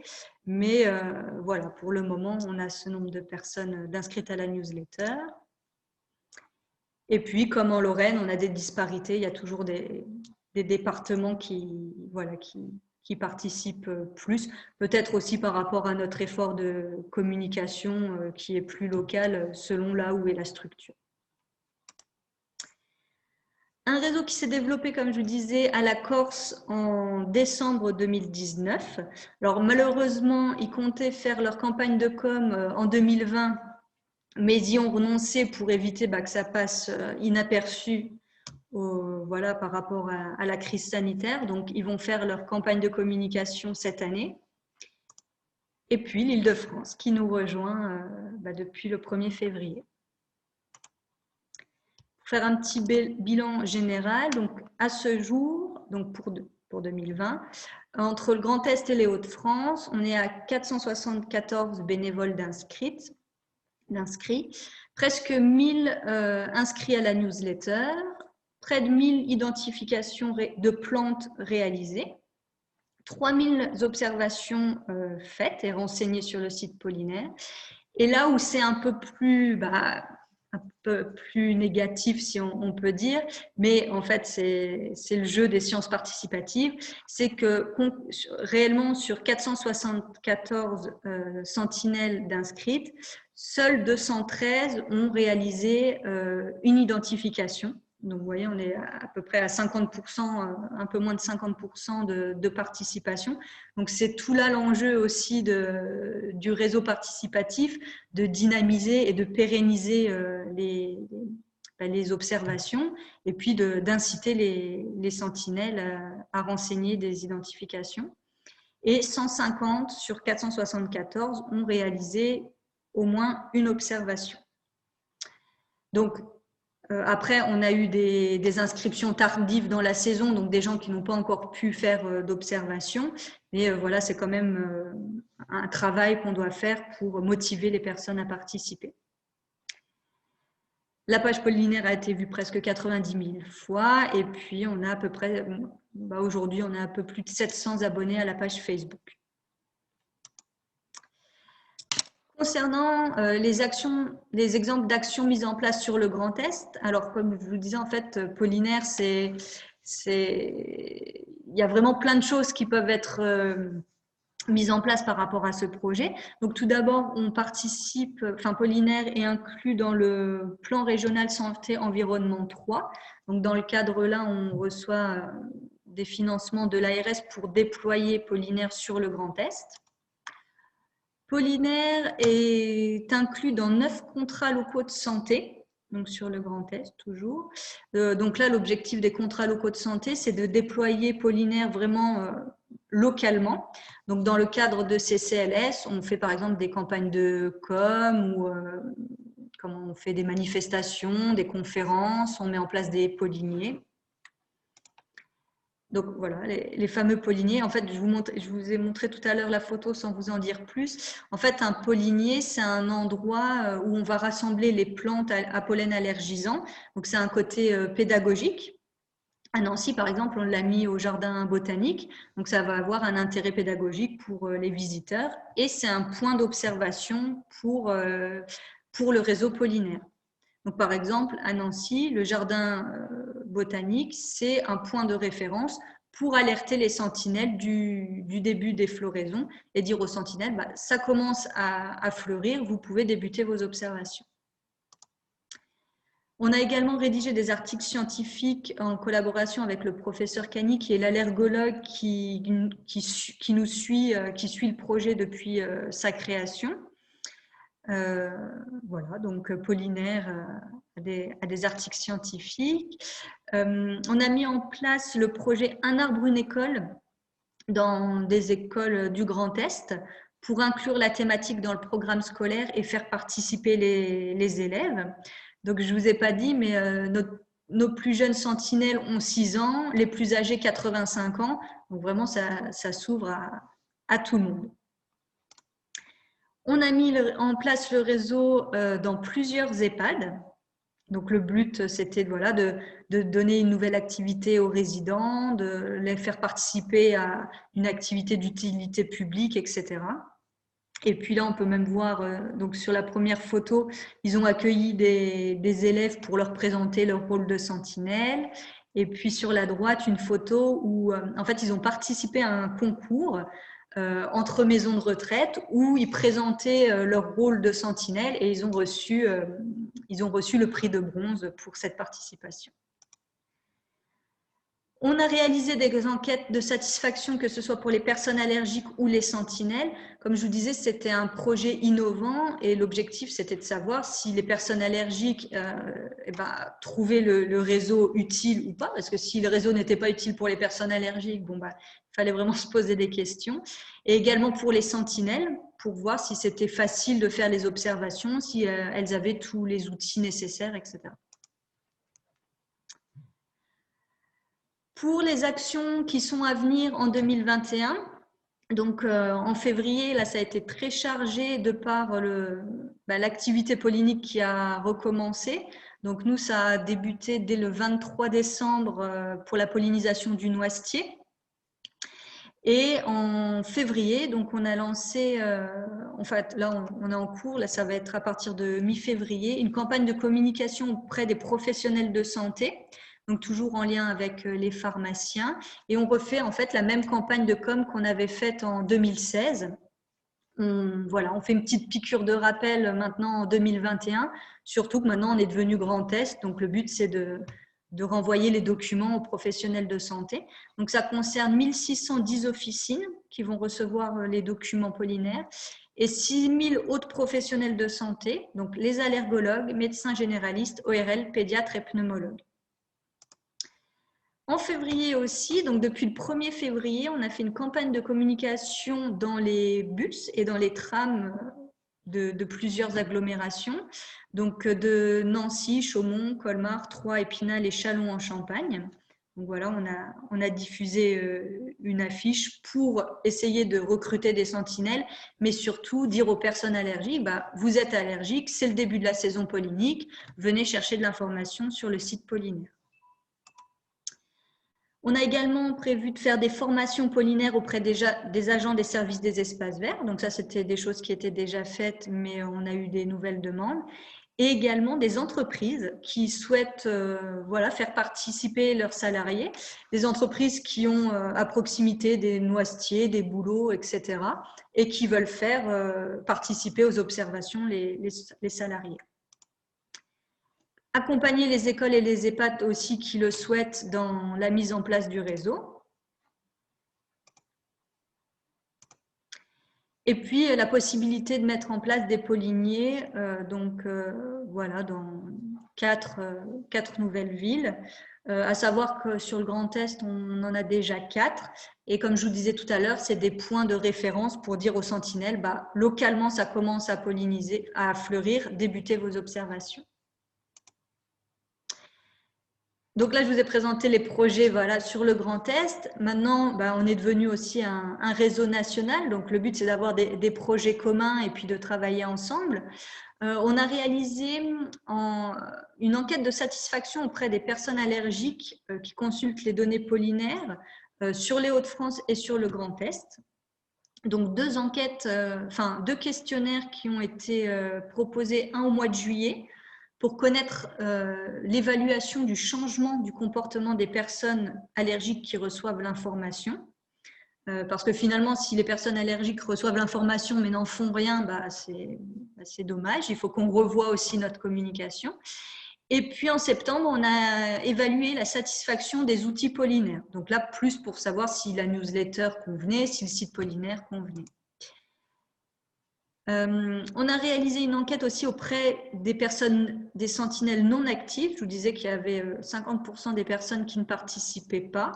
Donc l'objectif de cette enquête qui a été faite en fin d'année, c'était de savoir pourquoi ces sentinelles ne participaient pas et comment les motiver. Donc on n'a pas encore analysé complètement les données, mais ce qui revenait le plus souvent, c'était soit le manque de temps, ou soit le manque de formation. Donc ça, c'est sûr que 2020, on n'a pas pu faire de formation, donc ça, c'est aussi un peu ressenti au niveau des sentinelles. Les résultats seront intégrés dans un bilan pollinaire 2016-2020 et dans une communication scientifique en anglais qu'on va publier dans le journal de climatologie. On va également en commun faire une lettre nationale mensuelle pollinaire. Donc là, l'objectif, c'est tous les mois envoyer et aux sentinelles et aux personnes allergiques les actualités du réseau. Et puis, pour pallier le fait de ne pas pouvoir faire des formations en présentiel, on va réaliser une vidéo de formation pour l'identification des plantes pollinaires. Et pour finir, donc vous l'aurez compris, en fait, on a, depuis maintenant le début du projet, on a et les capteurs à pollen, et le réseau pollinaire, et les observations qu'on fait au jardin botanique, donc grâce aux polliniers. Et quel est l'outil le plus adéquat? Pourquoi on ne prend pas le meilleur outil et puis c'est tout? Alors, pour vous expliquer, voilà, là, vous avez un tableau avec toutes les espèces qui sont observées et puis les dates de pollinisation les plus précoces. Donc, par exemple, pour le noisetier, c'est le pollinier de Nancy qui a fait la première observation. Le saule, c'était la même chose, voilà. Pariétaire, ambroisie et deux graminées, les observations ont été faites en premier grâce aux polliniers. Grâce au réseau pollinaire, on a eu l'information précoce pour l'aulne, le bouleau, le charme, etc. Toutes les espèces qui sont encadrés en orange. Donc, en fait, ça montre bien que, et ça, en fait, ça évolue tous les ans. La première année, on avait beaucoup d'observations précoces grâce aux polliniers et moins par le réseau pollinaire. Et plus le réseau se déploie, plus les sentinelles sont réparties sur le territoire et plus l'information précoce est donnée grâce aux sentinelles. Et là, ce sont les informations du capteur à pollen, donc, qui ont été diffusées par le Réseau national de surveillance aérobiologique. Donc, par exemple, pour le chêne, bon, voilà, 2 jours près, c'est la même chose que pour le réseau pollinaire. Idem pour le bouleau, à 1 jour près, l'information a été donnée en même temps. En revanche, on voit que pour le noisetier et l'aulne, il y a plus d'1 mois d'écart dans l'information qui a été délivrée par le RNSA. Ça veut dire que nous, grâce au réseau pollinaire, on a pu dire 1 mois à l'avance aux personnes allergiques, attention, c'est le début de la pollinisation, commencez à adapter votre comportement.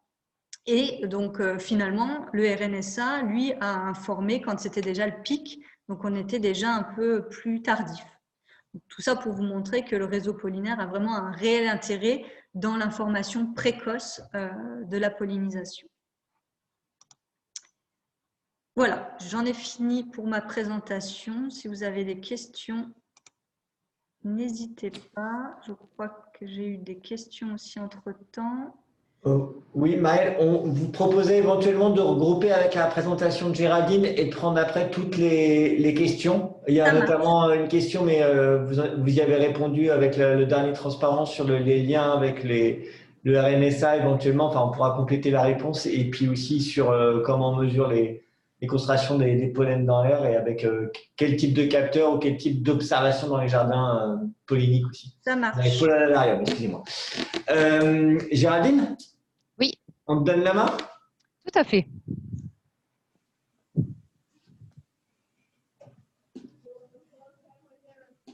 Alors, apparemment, je ne peux pas partir. L'animateur. Ça arrive. Toujours aussi pressé.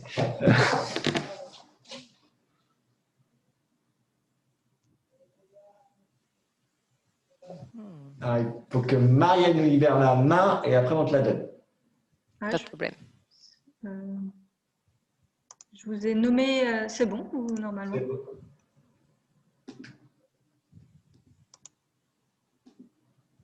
À toi, Géraldine.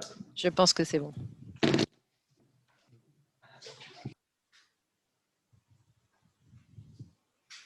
Alors, est-ce que vous voyez bien mon écran? Oui? Oui, oui, oui. C'est bon. Donc, je prends la main après. Du coup, je remercie tous les intervenants précédents. Maintenant que vous connaissez les secrets du pollen, de l'action sur la santé et des plantes allergisantes que nous avons sélectionnées de suivre pour le pollinaire Île-de-France. Donc, moi, je vais vous parler du concret. Il va y avoir quelques petits points qui vont être peut-être un peu redondants avec ce que vous avez vu, mais je passerai plus vite. Donc, typiquement, voilà Oui. Excuse-moi, est-ce que tu peux passer un diaporama si c'est possible pour que ça soit plus visible pour tout le monde? Tout à fait. Là, je pense que c'est bon. Merci beaucoup. Donc, si je peux juste revenir un peu rapidement, et ça va répondre notamment aux questions, c'est comment en fait, fonctionne la surveillance pollinique en France. Donc, en fait, il y a 3 volets dont a parlé Marielle à l'instant. En fait, il existe une surveillance qui se fait via le RNSA. Il y a également une veille phénologique via notamment des polliniers. Ça peut être également aussi via des pollinariums. Et en complémentaire, il y a quand même maintenant le réseau pollinaire. En fait, c'est un petit peu comme pour la surveillance de la qualité de l'air. On a un réseau de mesures fixes avec des stations. On fait ponctuellement des campagnes avec des moyens plus légers, microcapteurs, des tubes passifs, des choses comme ça. Et on a également aussi tout ce qui est modélisation avec des inventaires d'émissions. Voilà, toutes ces choses sont complémentaires. On a un petit peu la même chose pour les pollens. Donc, si je reviens un petit peu sur finalement la surveillance des pollens qui est réalisée via le RNSA, donc le Réseau national de surveillance aérobiologique, En fait, ils ont des capteurs fixes qui sont répartis un peu partout sur la France. Vous pouvez voir tous les points rouges présentés ici. Et comment ça marche? En fait, sur les capteurs, c'est un peu, on prélève l'air, notamment les pollens, sur une bande adhésive. Et en fait, on réalise après un comptage. Donc, si vous voulez plus de détails, je pense que Marielle, notamment, pourra vous en parler parce qu'elle le fait. Et donc, en fait, on observe et en fait, on compte les différents types de pollen qu'on observe. Donc, c'est franchement quelque chose de... Il faut être expert pour réaliser ça. Ce que je peux vous dire, si on fait un petit zoom sur l'Île-de-France, c'est qu'on a 5 capteurs fixes pour la surveillance. Un qui est installé à Paris dans le 13e, un à Antony, un capteur à Melun, un à Saclay et un à Gonesse, qui sont répartis donc, du coup, un petit peu partout en Île-de-France. Et le RNSA diffuse sur son site internet un risque allergique. Donc là, par exemple, c'est l'exemple de la semaine dernière, 5 février, non, oui, la semaine dernière. Et donc, en fait, en fonction des observations sur les capteurs, mais donc c'est une observation, mais on peut également maintenant faire de la prévision. Donc en fonction des conditions météorologiques, en fonction de ce qu'on a observé, en fonction du stade d'évolution des végétaux. Voilà, on peut faire une prévision de la qualité de l'air. Donc ces informations, vous les retrouvez sur le site du RNSA et les associations de surveillance de la qualité de l'air comme Air Paris ou Atmo Grand Est, on relaie cette information. Donc vous la trouvez maintenant sur notre nouveau site internet d'Air Paris. Donc là, c'est l'illustration de la semaine dernière. Juste pour revenir sur les polliniers, donc par exemple Fredon Île-de-France tout à l'heure, qui sont intervenus tout à l'heure. Donc en fait, par exemple, ils observent les plantes sur un site vers Champlan. On a aussi la ville de Paris qui souhaite installer un pollinarium, s'ils sont présents et qui veulent intervenir tout à l'heure. Donc voilà, le but, ça sera des observations de végétaux. Et donc voilà, il y a le site pollinaire. Donc on est ravis à Air Paris, avec nos partenaires, de se lancer dans l'aventure pollinaire en Île-de-France. Donc, on a ouvert le site au 1er février 2021. On aurait bien aimé le faire en 2020, mais finalement, avec les problèmes sanitaires, on ne regrette pas tout à fait de ne pas s'être lancé à ce moment-là. Alors, concrètement, Pollinaire, donc c'est une plateforme de signalement participatif spécifique au pollen. L'objectif, c'est de permettre aux utilisateurs d'avoir un accès en temps réel et de manière géolocalisée à une information sur les émissions de pollen allergisants. Les utilisateurs, c'est qui? C'est aussi bien des personnes allergiques, des professionnels de la santé. En gros, c'est tout le monde. Concrètement, à quoi ça sert? C'est pour les personnes allergiques, ça leur permet d'adapter leur comportement pour réduire les symptômes allergiques. Donc, au besoin, ils peuvent après aller consulter les professionnels de la santé qui pourront, si besoin, mettre en place un traitement. Donc, Marielle l'a dit, donc c'est quand même une initiative qui date de 2014 et qui se déploie progressivement un peu partout en France. Alors, un petit peu comme ce qui s'est passé à l'origine dans le Grand Est, donc c'est vrai que le réseau pollinaire s'inscrit dans le plan régional santé-environnement de l'Île-de-France, donc qui se met en place sur la période 2017-2021. Et parmi ces actions prioritaires, il y a accroître la maîtrise des facteurs environnementaux de l'asthme et des allergies, et notamment en renforçant les systèmes de surveillance. Donc le déploiement de pollinaire était tout à fait en cohérence avec ces priorités. Voilà, et donc du coup, les partenaires locaux, donc on a un soutien financier de l'ARS Île-de-France, et donc nous sommes vraiment partenaires, nous marchons en binôme sur ce projet pollinaire Île-de-France avec Fredon Île-de-France. Donc, comme vous l'avez vu, Fredon a l'expertise des végétaux, et nous, Air Paris, nous sommes là du coup notamment pour la communication au grand public. Donc le réseau pollinaire, les principaux éléments, donc c'est les notions de sentinelle. Donc les observations du développement des plantes allergisantes sont signalées sur la plateforme pollinaire. Elles sont réalisées par ce qu'on appelle des sentinelles. Alors, les sentinelles, c'est qui? Ça peut être tout le monde, donc ça peut être aussi bien des amateurs des végétaux qu'on a formés, que des botanistes professionnels. Et donc, ces sentinelles composent le réseau pollinaire et sont capables de reconnaître les plantes à pollen allergisant et leurs différentes phases de développement, la floraison, le début et la fin de pollinisation. C'est essentiellement ces 3 phases qu'on suit. Et donc, les plantes suivies en région parisienne ont été sélectionnées déjà d'une à partir de l'expertise des professionnels du réseau de pollinaire, plus de spécialistes, on va dire, plus régionaux. Donc, on a étudié en fait toutes les plantes qui étaient les plantes allergisantes essentiellement présentes en région parisienne. Et donc, du coup, on en a retenu 18 qui vous ont été présentées tout à l'heure. Je vous ai peut-être remise là un petit peu après. Donc, voilà, aujourd'hui, on lance Pollinaire Île-de-France. Nous sommes quelques sentinelles. C'est surtout des gens très proches du projet actuellement. Et notre objectif, c'est d'en trouver autant que chez nos petits voisins. Je pense qu'on devrait pouvoir y arriver, surtout les franciliens que nous sommes. Donc, je le redis, n'importe qui peut être sentinelle. Des professionnels ou monsieur tout le monde. Ce qu'il faut, c'est habiter en Île-de-France, là, pour notre déploiement francilien. Il va falloir savoir reconnaître les 18 plantes qui ont été sélectionnées, ainsi que les différentes phases de pollinisation. Concrètement, il va falloir, petit 1, s'inscrire sur le site Pollinaire. Ça va prendre 2 minutes, je vais vous montrer comment juste après. Après, on va s'intéresser à la plante, autour de chez vous ou là où vous avez l'habitude d'aller vous promener. Il va falloir essayer de repérer ces plantes allergisantes. On va avoir toute une phase pour les identifier, les rentrer dans notre système. Il va y avoir une petite phase de validation de la part de nos professionnels côté Fredon Île-de-France qui vont bien confirmer que, par exemple, vous avez choisi le bon noisetier à suivre. Et après, c'est à vous de jouer, donc c'est-à-dire c'est à vous, de façon autonome, de dire oui, là, on est bien en phase de floraison ou non, là, ça y est, mon arbre a terminé sa phase de pollinisation. Voilà, puis après, on a du coup des phases de validation pour les plantes. Voilà.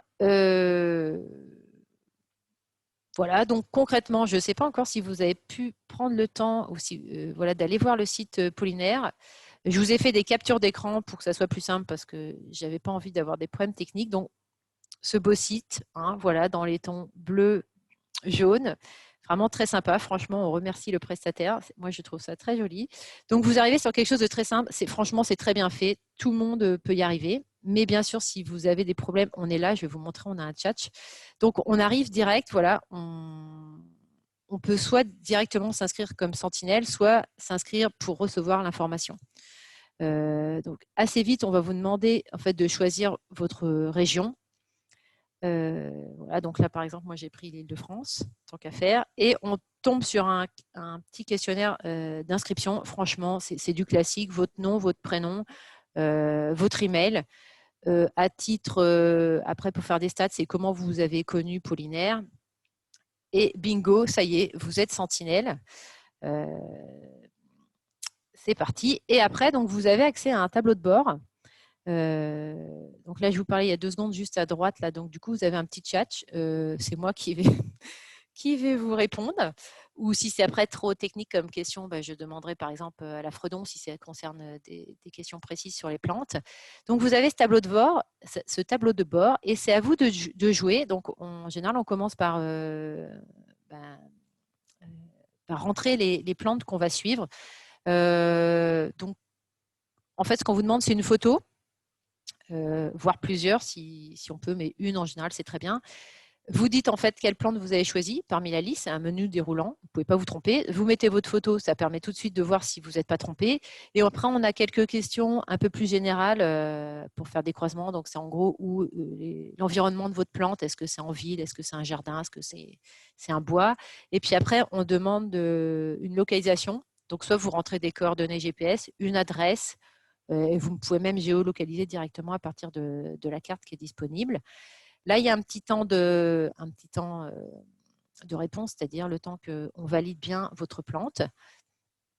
Et après, vous avez donc du coup votre plante qui sera dans votre tableau de bord et du coup, vous serez invité à donner l'état de la plante. Donc, est-ce que c'est en floraison, pollinisation, fin de pollinisation?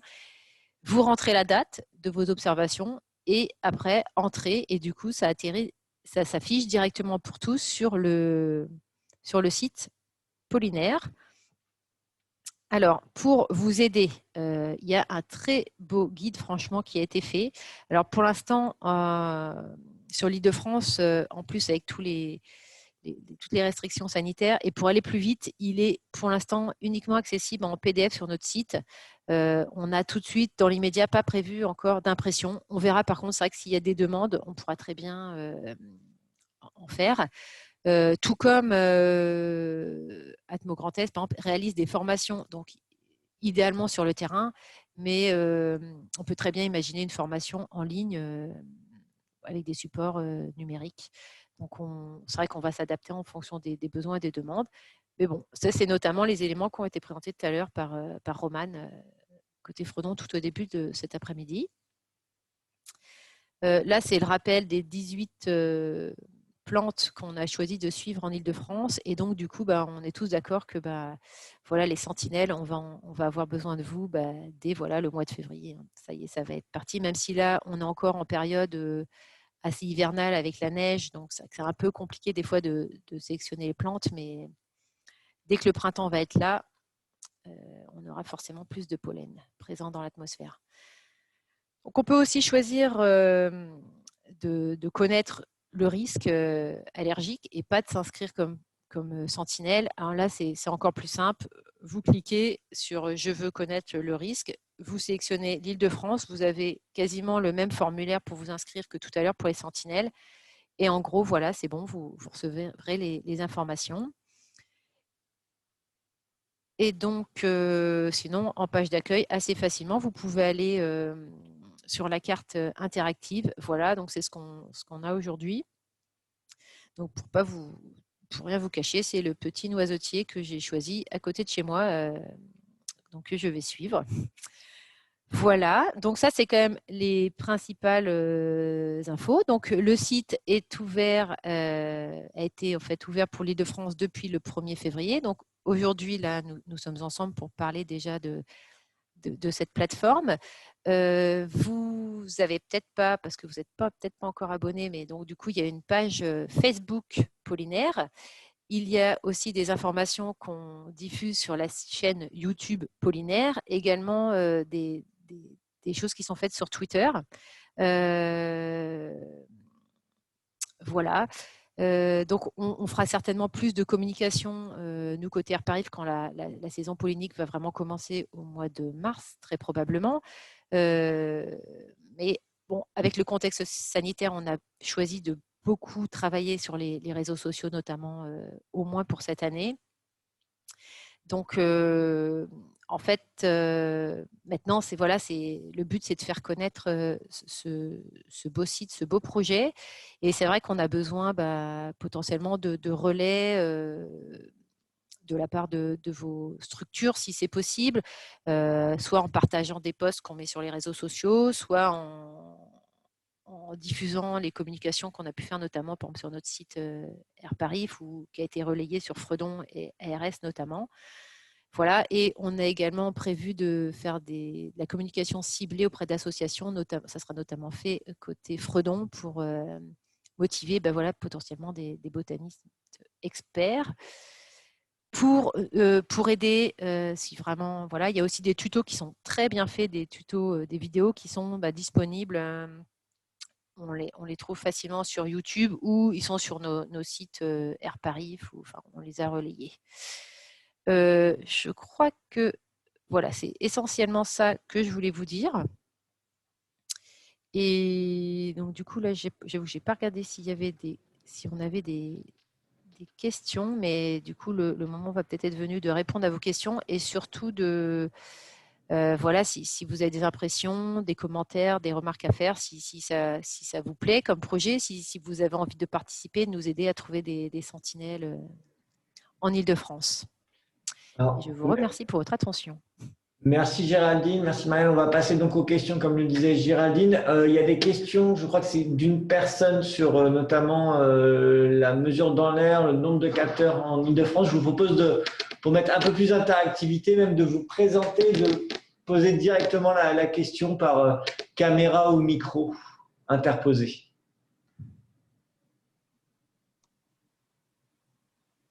Ah, monsieur, madame, je ne sais pas. J'entends rien du tout, moi.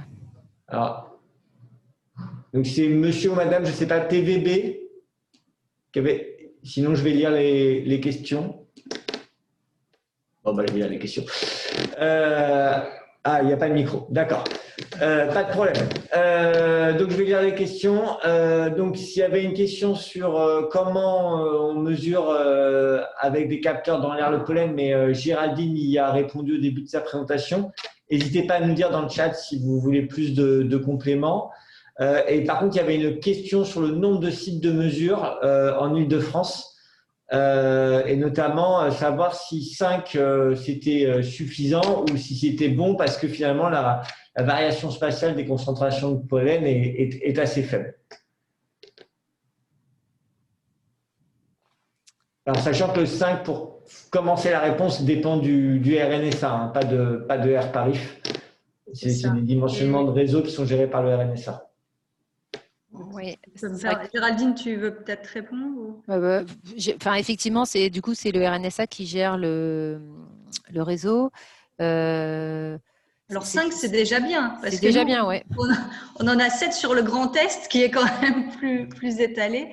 Donc, à savoir qu'un capteur à pollen est représentatif de la pollinisation qu'il y a dans un rayon de 30 km.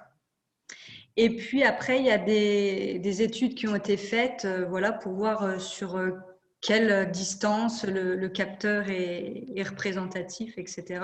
Alors, c'est vrai que Géraldine n'a pas eu le temps d'expliquer comment se fait la mesure, l'analyse. Mais en fait, c'est quelque chose de très chronophage, que ce soit pour aller chercher chaque semaine, récupérer les prélèvements et faire l'analyse en laboratoire. Et on ne peut pas en fait mettre plus de capteurs que ce qu'il y a déjà. Et c'est pour ça qu'en fait, on met en place des outils complémentaires, que ce soit des polliniers, pollinariums ou le réseau pollinaire, pour avoir des informations vraiment réparties sur le territoire et au mieux. Parce que augmenter le nombre de capteurs, ça, c'est pas possible. C'est aussi très long, hein, on est d'accord, pour la lecture des résultats. Enfin, le comptage des pollens, c'est très très long. C'est ça. Donc, je vois aussi une autre question. Comment est prédit le pic de pollinisation? Alors ça, je ne sais pas si c'est en lien avec pollinaire. Alors pour pollinaire, on ne prévoit pas en fait le pic de pollinisation. Le but, c'est d'informer dès qu'il y a les premiers grains de pollen qui arrivent. En fait, l'information va être délivrée, va être envoyée aux personnes allergiques quand 3 sentinelles auront fait les observations de pollinisation. Par exemple, sur l'Île-de-France, dès qu'il y aura eu 3 observations de noisetiers, un message sur la région sera envoyé en disant la saison pollinique pour cette plante débute, adaptez votre comportement. Et ensuite, il y aura un second message local où là, on va attendre d'avoir une information sur la pollinisation dans le secteur géographique précis où s'est inscrit la personne allergique. Donc, en fait, nous, on n'indique pas le pic de pollinisation, mais vraiment les premiers pollens à arriver pour justement que les personnes allergiques commencent à adapter leur comportement. Et après, justement, le pic de pollinisation, il pourrait être vu soit parce que toutes les sentinelles vont mettre leurs plantes en pollinisation, ou aussi grâce avec les capteurs à pollen où on va voir de semaine en semaine les concentrations augmenter. Et si je peux juste rajouter côté RNSA, donc du coup, ils font effectivement des prévisions. Et pour les faire, ils utilisent du coup les observations, les prévisions météorologiques qu'il y a sur la semaine à venir, et également le stade d'avancement des végétaux. Et en fonction de ça, ils arrivent à faire de la prévision. Et vous pouvez retrouver les prévisions sur les sites des ASCA et d'Airparif pour l'Île-de-France, comme le montrait Géraldine tout à l'heure. Et il y avait aussi dans la suite de la question, y a-t-il des interactions entre le réseau pollinaire et le RNSA? Alors effectivement, on est partenaire. Vous retrouverez notamment dans le guide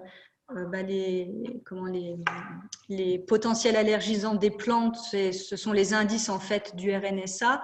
On a redemandé au RNSA de valider les fiches qu'on avait faites. Donc voilà, c'est vraiment un partenariat. Nous, on travaille avec les capteurs à pollen. Le RNSA fait de la pub aussi pour pollinaire. Donc c'est vraiment une relation de partenaire.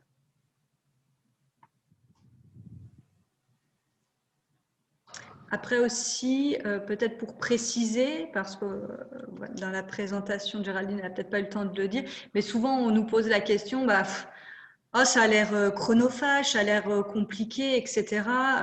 Alors, comme ça, peut-être, ça peut paraître, mais l'objectif, c'est que ça soit le moins contraignant possible. Alors, Géraldine, tu as dit qu'il fallait reconnaître la liste des 18 plantes. Alors, je vous rassure, pas forcément. Vous pouvez devenir sentinelle pour une plante, pour 2 plantes, pour les 18, c'est possible aussi. Mais voilà, les sentinelles débutent généralement par 1 ou 2 plantes et puis après peuvent progresser. Donc, si vous ne vous sentez pas encore trop à l'aise, vous pouvez observer un noisetier ou un bouleau et puis au fur et à mesure augmenter le nombre de plantes. Mais on ne vous oblige pas d'observer les 18 plantes tout de suite. Voilà, et puis donc ce qui va prendre peut-être le plus de temps, ça va être l'identification de la plante parce que on va vous demander une photo. On va vous demander de mettre une photo et puis de renseigner, de localiser la plante, etc. En revanche, ça, vous allez le faire une fois. Si vous identifiez un noisetier et que vous faites les observations sur plusieurs années, le noisetier ne va pas bouger, donc l'identification sera à faire une seule fois. Et pour les observations, on vous conseille d'observer une plante à proximité de chez vous et de l'observer 1 à 2 fois par semaine. Donc, l'équipe pollinaire va vous envoyer un mail en disant « ça commence à fleurir, débutez vos observations ». Et à partir de là, 1 à 2 observations par semaine est suffisante. Si la plante ne change pas de stade de développement, vous passez votre chemin et dès que vous allez voir que la plante entre en pollinisation ou a fini de polliniser, il suffit d'aller sur le site internet, de cliquer sur l'information et c'est tout.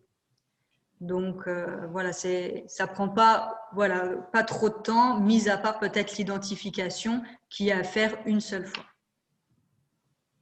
Si ça peut vous rassurer. Voilà.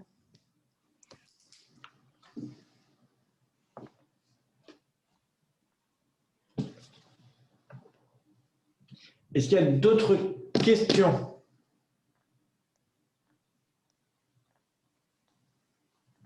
Oui, je veux bien, s'il vous plaît. Vas-y. Maud Angonin de la mairie de Nanterre. Pour pouvoir relayer un petit peu auprès des habitants, des écoles notamment, ou des professionnels de santé, comme ça a été fait dans le Grand Est, est-ce qu'il est quand même prévu une sorte de kit de communication spécifique, une sorte de mail qui recenserait un petit peu toutes les infos, les vidéos, tutos, voilà, qu'on pourrait déjà, d'ordre déjà relayer? Déjà, il y a l'actualité qu'on a publiée sur notre site, hein, Pierre? Oui, tout à fait, avec les vidéos et puis il y a les éléments génériques préparés par Atmo Grand Est qui peuvent servir aussi tout ça. Donc, on pourra vous redresser ça pour que ça soit complètement clair et que vous puissiez vous appuyer dessus. D'accord. Et notamment pour les écoles, j'ai vu aussi que Grand Est avait fourni un petit kit du Sentinelle, notamment avec une loupe et tout ça. C'est vrai que ça peut être aussi un peu ludique et interactif. Est-ce que c'est prévu également en Île-de-France? Alors, Jérémy, je te laisse répondre ou tu veux que je... C'est pas dans l'immédiat là tout de suite, non. Mais après, en fait, on attend déjà de voir comment ça prend. Si bien sûr il y a de la demande, je pense que c'est faisable. Voilà. Okay. C'est important de nous dire que ça vous intéresse parce que pour rien vous cacher, on essaye de jongler à la fois avec des compromis financiers et aussi une situation sanitaire pas forcément simple. Mais donc pour le moment, on a un peu mis pause sur le déploiement de ce type d'outils, que ce soit le livret ou la loupe. Mais c'est intéressant de savoir que ça vous intéresse parce que derrière, on pourra comme ça être encore plus actif pour pouvoir le mener à bout et essayer de le déployer complètement. Ok, En tout cas, nous, dans le cadre de nos sensibilisations et tout ce qui est sciences participatives, que ce soit auprès du grand public, donc essentiellement le travail qui est fait avec le CCAS ou auprès des écoles, je pense que ça peut s'intégrer dans les parcours, quoi. Super, très bonne. Ouais, c'est vrai que c'est chouette, il y a des choses très sympas à faire, hein, ça c'est clair. Ouais. Du coup, on vous laissera revenir vers nous. Remarquez, on doit avoir votre mail puisque vous êtes inscrite. Oui. Donc, d'accord. Et puis la mairie de Nanterre est adhérente à Airparif, donc aucun problème. Pardon.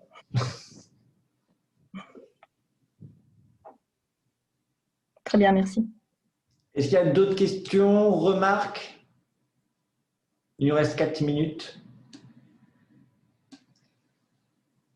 Non. Il me reste à remercier toutes les intervenantes, je ne me trompe pas, voilà.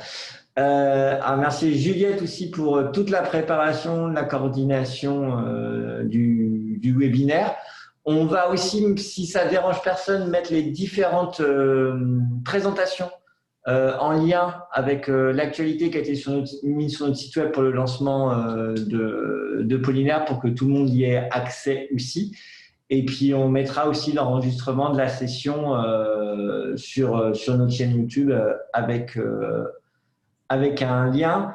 Et on vous tiendra aussi au courant, si vous le souhaitez, de toute communication plus active lorsque le printemps arrivera et qu'on réenclenchera là-dessus. On essaie aussi de voir pour avoir des relais médiatiques sur la partie participation citoyenne. Ça peut aussi intéresser qu'il y ait des témoignages de sentinelles et de voir en pratique ce que ça donne au niveau des médias. Merci pour l'organisation de ce webinaire. Merci à vous. Merci d'y avoir participé, d'être intervenu aussi. Et on vous souhaite une très bonne fin d'après-midi et de très bonnes vacances pour ceux qui partent en vacances ce soir. Merci. Merci à tous. Merci. Excusez-moi. Ils sont en vacances, pardon. Voilà. Bonne après-midi. Au revoir. À bientôt. Au revoir. Au revoir.